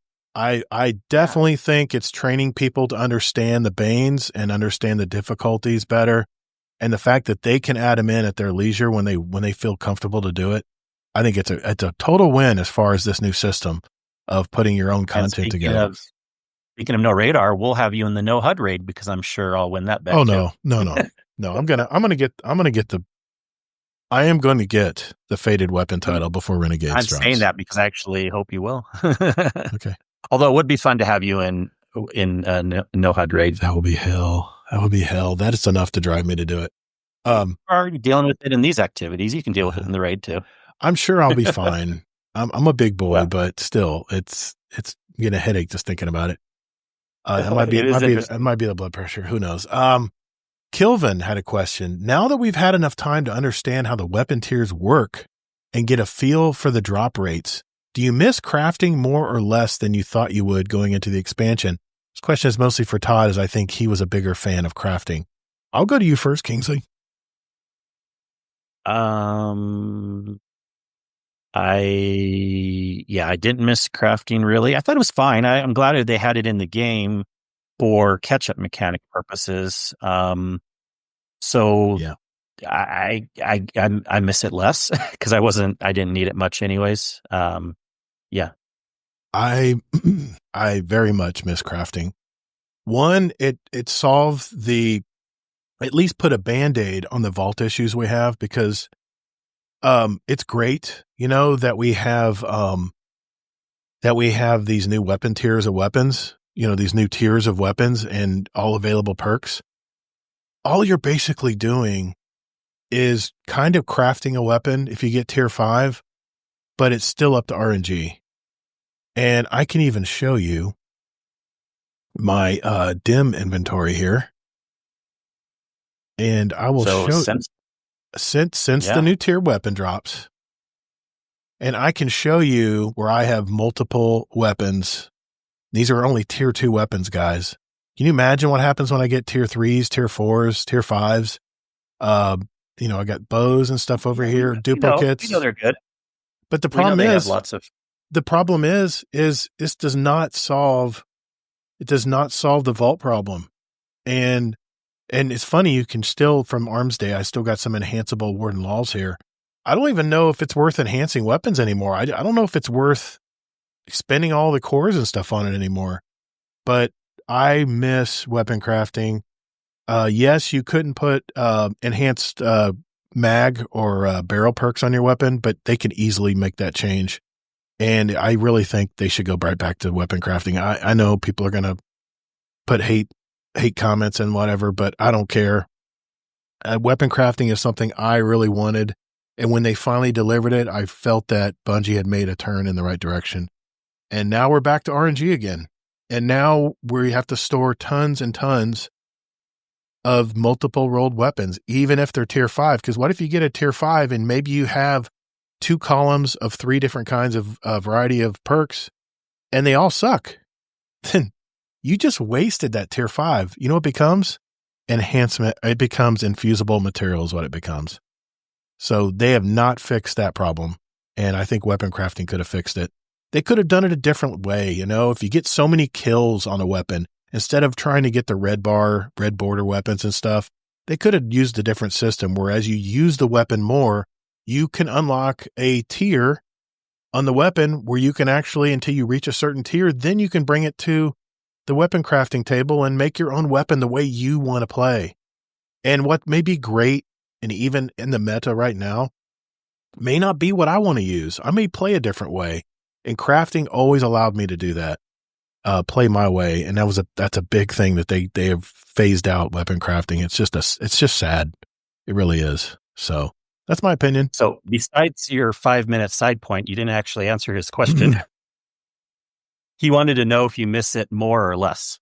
Tons more. Like weapon crafting. Tons more. I miss it even more. Okay. I miss it even more now. It's more. It's exposing. Sure. It's exposing the lack of weapon crafting even more now because, like I said, I've gotten tier 5 grenade launchers and I don't like any of the perks on them. But then you're thinking, but what if they buff this perk later? And all of a sudden it's the weapon to use. So guess what happens? It gets stored in the damn vault. And there it is sitting in the vault, collecting cobwebs like a bunch of my weapons that I'm hoping will be good in Crucible again one day when they buff that Headseeker perk or whatever it may be. And there we are, back with the vault problem again. So yes, Kelvin, to answer your question, I miss it much more now.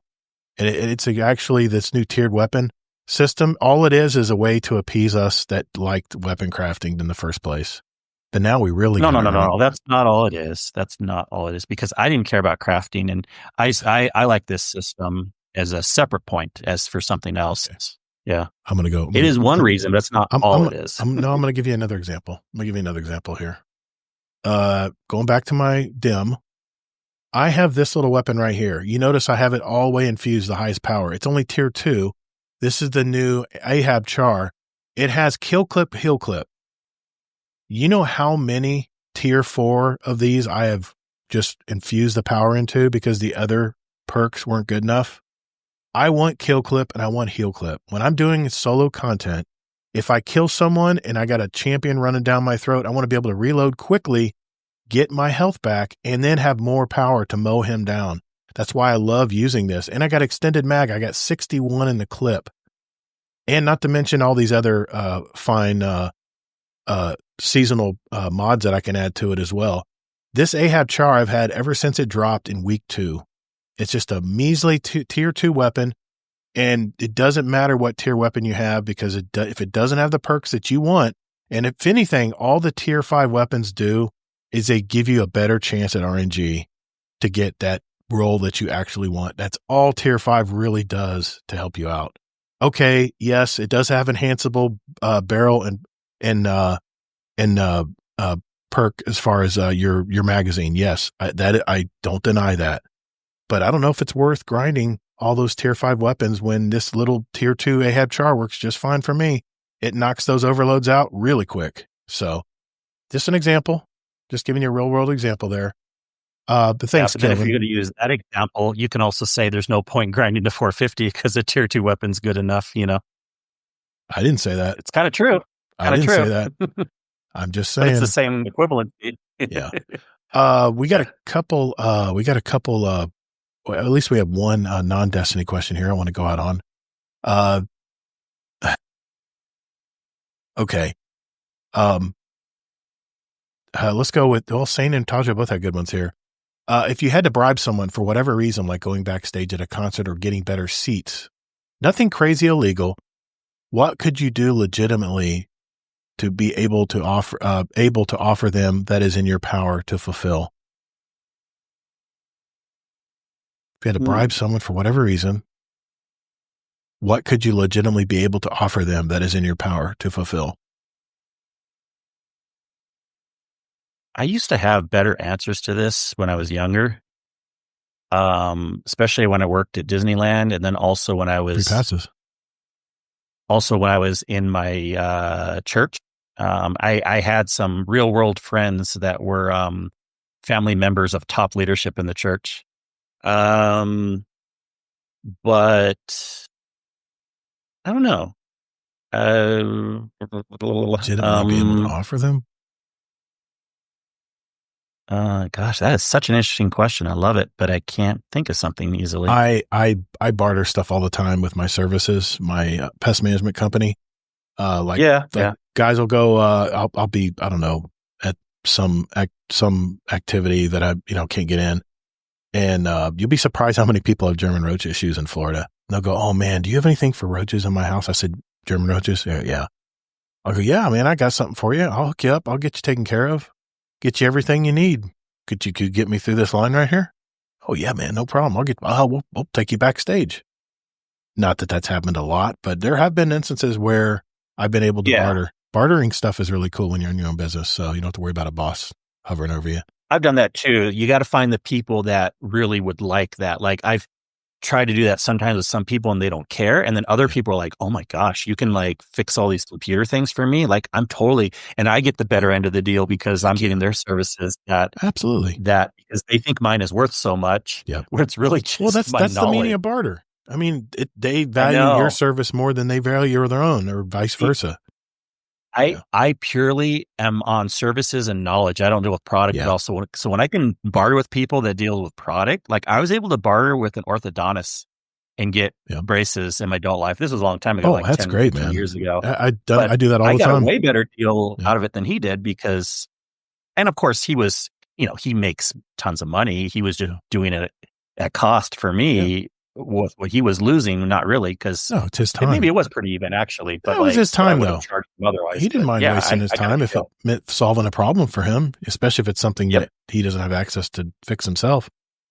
Dude, I used to do it all the time. I actually did the pest management service for one of my dentists back in the day, and I always got a little bit of a better deal when I was on the chair. So, yeah, man, nice. It's awesome being able to barter stuff out. I barter stuff all the time. I bartered AC work. I bartered plumbing repipes on my house.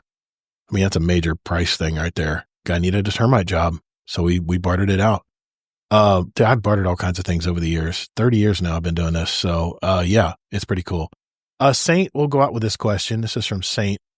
"I'm in the midst of wedding planning and all the stress and decision making involved with such a process. To those of you that are married, what is the one thing you would change about the wedding itself if you could go back?"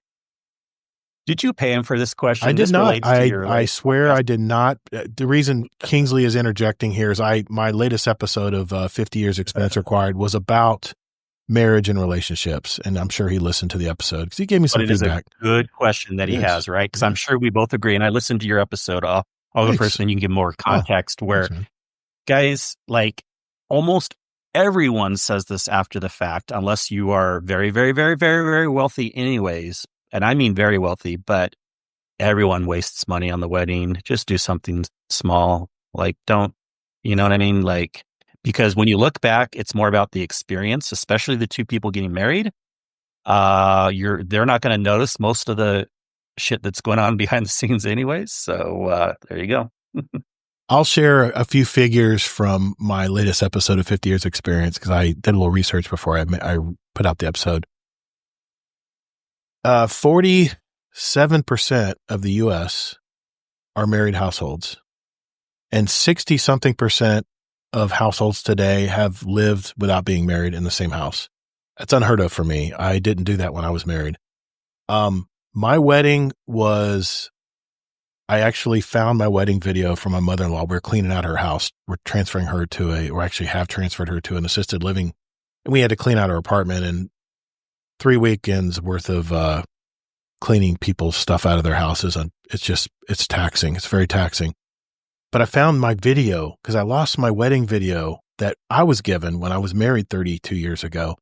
And I was so distraught over it because I wanted to go back and see what we look like and, just reminisce. And I finally got my mother-in-law's video and I digitized it where I can play it on my computer. And man, it was such a small wedding, man. I thought this church was twice the size. I think it held maybe 150 people. It was a very small church. Thinking like, I don't know, 7 pews, 7, seating areas, rows. It did not hold a lot of people. And my wedding was very small. I spent my honeymoon in Daytona Beach on a cold November night. I think it was 40 degrees out. I was given the wrong key to a condo that my uncle loaned me for the weekend for my honeymoon. We spent our first night, and the only thing that was open 1 a.m., and that was a Best Western on a bad part of Daytona Beach. And I mentioned in the podcast, we couldn't even tell what color the carpet is because so many spring breakers had thrown up all over that carpet and they never changed it out. And think about how shitty of a wedding that was. It does not matter, Saint. It does not matter. The one thing that I noticed watching the video as the DJ was introducing the wedding party, and it was so cheesy, man, is that my wife and I did not give a shit. We've just loved each other. We were in the moment. It was our day. And that's what I would tell you, man. Just worry about you and your wife, future wife, and just think of the time that you guys have together and just enjoy your day. It doesn't have to be in a 500 person church. It doesn't have to be in a convention room in an expensive hotel. We had no money for any of that stuff, man. And it does not determine the marriage. I would go with the flow. I guess since your wife's family is probably responsible for putting the wedding together, let your wife do whatever. Turn a blind eye to what, if she asks you, what do you think? I'll just give you a little early advice here. Just agree with what she likes. Don't criticize. Don't get critical. Say, yeah, I agree with you. I think that looks really good. So, yeah, just don't stress over it, man. It'll be over before you know it. It'll be a blink of an eye. And then the real marriage actually starts on day 2 when you go back home, or week 2 when you're back from your honeymoon. So, yeah, there you go, Saint. Appreciate the question. Yep. All right. Thank you guys for the questions tonight. Before we go, I want to mention our question of the week. I was a little tongue in cheek with it this week, because we had a conversation. I was listening to the show back as I was editing it from last week. And we talked about possibly what would renegades be, So the question of the week was, we mentioned last week about light versus dark guardians and renegades, the force versus the darkness, or, light versus dark, basically. What if if they brought that back in Renegades, what do you think if Bungie finally did it? Jedis versus Siths. Maybe somehow the 9 makes us choose a side or something. I was just spitballing there, but 20% said hell yeah. 25% said yeah, maybe. 15% said nah, not possible with Bungie staff. And 40%, the majority, said let's keep it to Destiny, pal. I just kind of threw that one in. I thought that was funny. Tazo Trade said, I'm cool with some occasional transmog crossover, but don't want a Fortnite level of inclusivity for other brands. I also hate being forced to choose a side. That's why I enjoy Prismatic so much. Okay. McMaximo said, not interested in light versus dark guardians in most activities, but it might be fun in Crucible. Think of it like heavy metal where your fire team is randomly dropped into either Jedi or Sith, and both sides have different weapons and abilities. Saint said, given the fact that Light and Dark Saga is over, I think it's unlikely that Light and Dark Side of the Force will play a significant role in Renegades. I do think that the Dark Guardian concept is insanely cool and underdeveloped. In a world of Destiny where there's bound to be a few around, I'd love a story about dismantling an underground black market style story, only to find that a corrupted Guardian is at the head of the operation. That would be cool. I'd also love to see Spider return to form as a mob boss and a parallel to Jabba the Hutt. Absolutely. Boy, that would be great, wouldn't it? Add a sprinkle of bounty hunters and they'd have my attention. Kingsley, you mentioned, I think it's fine as a temporary idea, but I think you put the option of not just what we think, but what if it's going to happen. I'll choose that. Okay. Kingsley being Kingsley. It would be cool from Barrel Barley if the 9 had something to do with Force and the light and dark side. There's a bunch of different ways they can take it. Runner Red Lion says, I think it's going to be limited to things like weapons, armor, and some thematic elements without leaning too heavily into the crossover. Definitely not in ways that will affect long-term lore content, but even said it will be a Destiny story set in the expansion sandbox. Yes, I do remember them saying that, Ronan Red Lion. Walking Plague, he says, tinfoil hat-based theory here on what I've learned about the lore. I think the light and dark that's mentioned is going to have to do with Rasputin or Fellwinter, or even a combination of the two in some regards. From my understanding, the Plague Lands, it's a pretty iconic destination with the Dark and Golden Age, and was part of Wrath of the Machines, if I'm not mistaken. Yes, that is where Wrath of the Machines took place. In my opinion, with the lore implications, if they don't do anything with these two iconic characters, it's a huge miss on Bungie's part. Either way, I'm looking forward to it. An Amazing Taco King said if they do that would be cool, but kind of weird at this point since the Light and Dark saga is over. I'm still all for a new zone and world PvP bounty hunting though.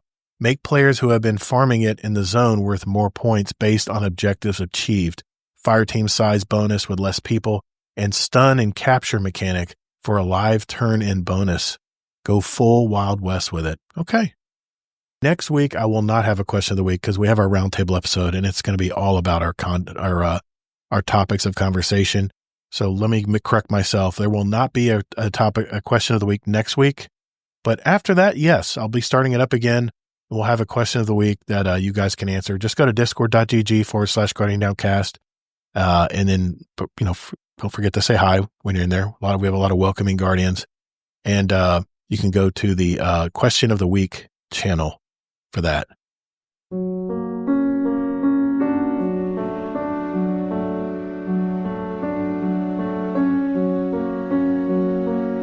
Hey Guardian, let me ask you a question. As a podcast producer and listener myself, there's one thing that annoys me the most when listening to my favorite podcast. You're really getting into the flow of the conversation when out of nowhere, an obtrusive advertisement blaring into your earbuds. Sunday, it's our special weekend super duper blowout sale going on now at your local dealer. Doorbuster sales going on now. Cars at $48,000? No way, boy! Now $2,000. So what are you waiting for? Get down here for our super duper blowout sale going on now. What are you waiting for? Get on down. 30-second skip. What the hell? Podcast ads, in my opinion, really disrupt the natural flow of a great conversation. But thanks to our Patreon community, we don't accept outside advertising or promotion. So sit back and enjoy the show. Oh, and by the way, if you would like to become a part of a listener-supported podcast like this one, go to patreon.com/support Guardian Downcast. or just visit our website at guardiandowncast.com. You'll also have instant access to over 2 years of listener-supported audio and video episodes just for our Patreon community. Not to mention a cool badge in our Discord as well. Take care, and later, Guardian. Get on down! Hey, speaking of our Patreon community, I want to thank everyone who is a patron of the show. Patron, however way they say it. We appreciate everyone who gives back to our community. That's funny. I just did my year-end tax returns. I know I'm late. I'm self-employed. I'm always late. And, I was looking over all the expenses of just producing one podcast. And, it was 5 figures. So everything adds up. Every dollar we spend, whether it's a year prepaid services or like our hosting fees, whatever it may be, it adds up. And whatever falls short from our Patreon community, I pay out of my own pocket. So if you would like to support a listener-supported podcast like ours, doesn't produce any outside advertisements or promotion, head over to guardiandowncast.com and hit the Patreon button and find out what options are available to you as well. A big thank you to our major donors, which are Dungeon Champion patron Deadpool1 Merc, our Raid Boss patrons Jealous, Frostbite, and Amazing Taco King. Before we go, some final thoughts to wrap up this week. I know that I might have gotten a little overheated about the nerf to progression that Bungie plans on implementing in Ash and Iron, especially in the solo ops. But in my opinion, and I realize that I'm just one voice among many different player types out there, you don't penalize players for enjoying and playing what they want to play in your game. The smartest solution is always, especially in a looter-shooter game, make other activities that players are maybe not drawn to more enticing. Give them more loot. Give them more rewards. Why on earth would you spoil the fun players are having by nerfing the benefits of playing that activity? But I'm curious what you think. Is Kingsley correct in saying that players won't even notice? Or will the grind actually feel a little more out of reach, especially for us solo players out there? Let me know in our Discord, in our GDC feedback channel. It's discord.gg/GuardianDownCast. Remember, our community is always very welcoming, whoever joins. So don't hesitate to jump in, even if you're kind of new to Discord. I know not everybody knows about these community apps out there, but jump in and give us some feedback. You can also give us some feedback via email at guardiandowncast@gmail.com, or let us hear your voice by leaving us a voicemail at guardiandowncast.com. Hey, before you go, check out my new podcast, 50 Years Experience Required. It's on all the podcast apps out there that you normally use. And in a nutshell, it's about personal stories and experiences that I've had and the lessons I've learned from trial and error. My hope, is that these topics of conversation can help you in everyday life, all in less than a 30-minute podcast, or the amount it takes you to get ready for work in the morning, right? I just officially released episode 3, which addresses my experience, good and bad, in relationships and marriage. Short but sweet thoughts for the day, and for now, I'm releasing them every 2 weeks. So be sure to go out there and follow my new show. And remember, it's 50, F-I-F-T-Y, years experience required. If you search for it, make sure you use the word and not the number. Next week, we have our monthly roundtable episode, so I hope you'll join us. We'll have 2 community members that join Kingsley and I for basically any topic they want to bring up relating to our gaming hobby. So I hope you guys will join us live and give us your feedback and input while we discuss those topics live. Also wanted to mention that if you are enjoying what you're listening to today, hey, give us a review on whatever podcast app out there you use. All you have to do is go to guardiandowncast.com and hit leave us a review, and it'll tell you which platform to go to that you listen to. Well, that's a wrap. Another episode in the collection for our new listeners out there. We have 317 other episodes with interviews from gamers all over our community, talking Destiny and whatever else pops up on our roundtable episodes. So take a look at those, especially if you're just finding out about us. And if you like what you hear, tell a friend about us. It's the only way we grow. Everything is at guardiandowncast.com. Special thanks to my co-host, Kingsleymac. I'll have his links in the show notes if you'd like to follow him on the socials. You can contact me just about everywhere at Todd the Gator. That's TODDTHEGATR. YouTube, Twitch, all the gaming and social platforms out there. You should find me at that if you search for it. Or you can email me at guardiandowncast@gmail.com. Remember, as you're playing Edge of Fate, take breaks and get outside and touch grass. Mr. P. King, I really enjoyed meeting you and your family out at Disney Springs this week. I hope you enjoyed your time from the UK and the great state of Florida. And okay, now you can get back to playing some Destiny 2.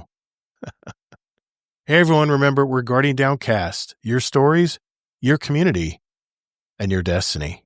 And be good to your fellow Guardians in the Destinyverse.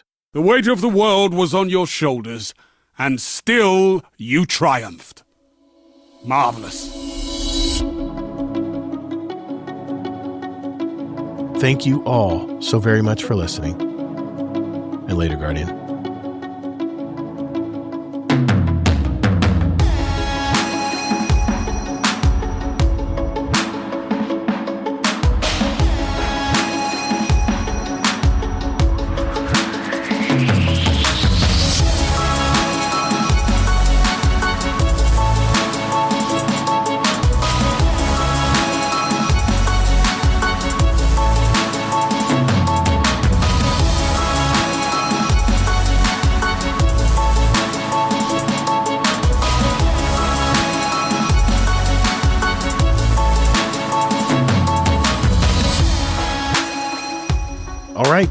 That's all I have for tonight, Kingsley. Is there something I'm missing, or are we good to go here? I think I've covered everything. Excellent episode.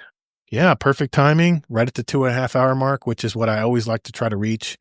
Really good conversations tonight. I might have gotten a little heated tonight. I don't normally get heated when it comes to Destiny stuff, but we'll just have to see how it plays out. I have a feeling they're going to be adjusting this going into the new grind in Ash and Iron, but we'll see. I don't want to suppose that this will happen, and maybe it won't. Maybe we'll figure out that it's fun playing. I have a feeling most people won't notice. And when I say most, I don't mean like people in our community, but like general pop. Okay. Yeah. Thanks everyone for coming out tonight to our live show. We love that you guys come out and interact with us. Thank you all for doing that. Make sure you hit the like button or the follow button if you're on Twitch. Send me a follow and let me know. That way you'll get a notification every week when we go live, and be able to do that as well. And a couple things here. Icy Equilibrium, thanks for the follow.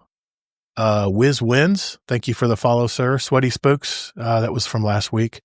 Thank you everybody who joined us live tonight. It's awesome to hear you guys give us some feedback, and as long as you guys keep giving us feedback, I'll keep doing the live shows.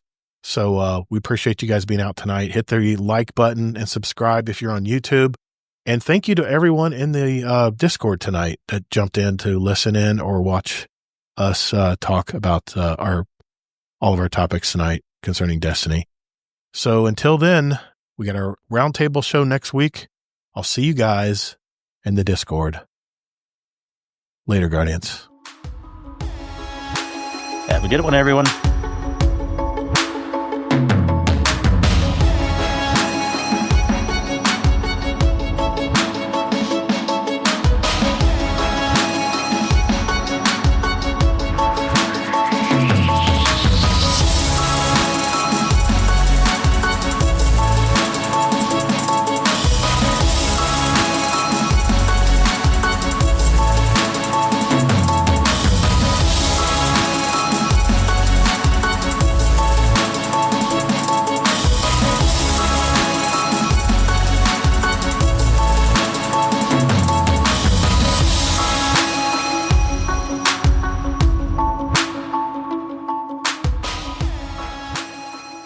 I'm a grinder, man.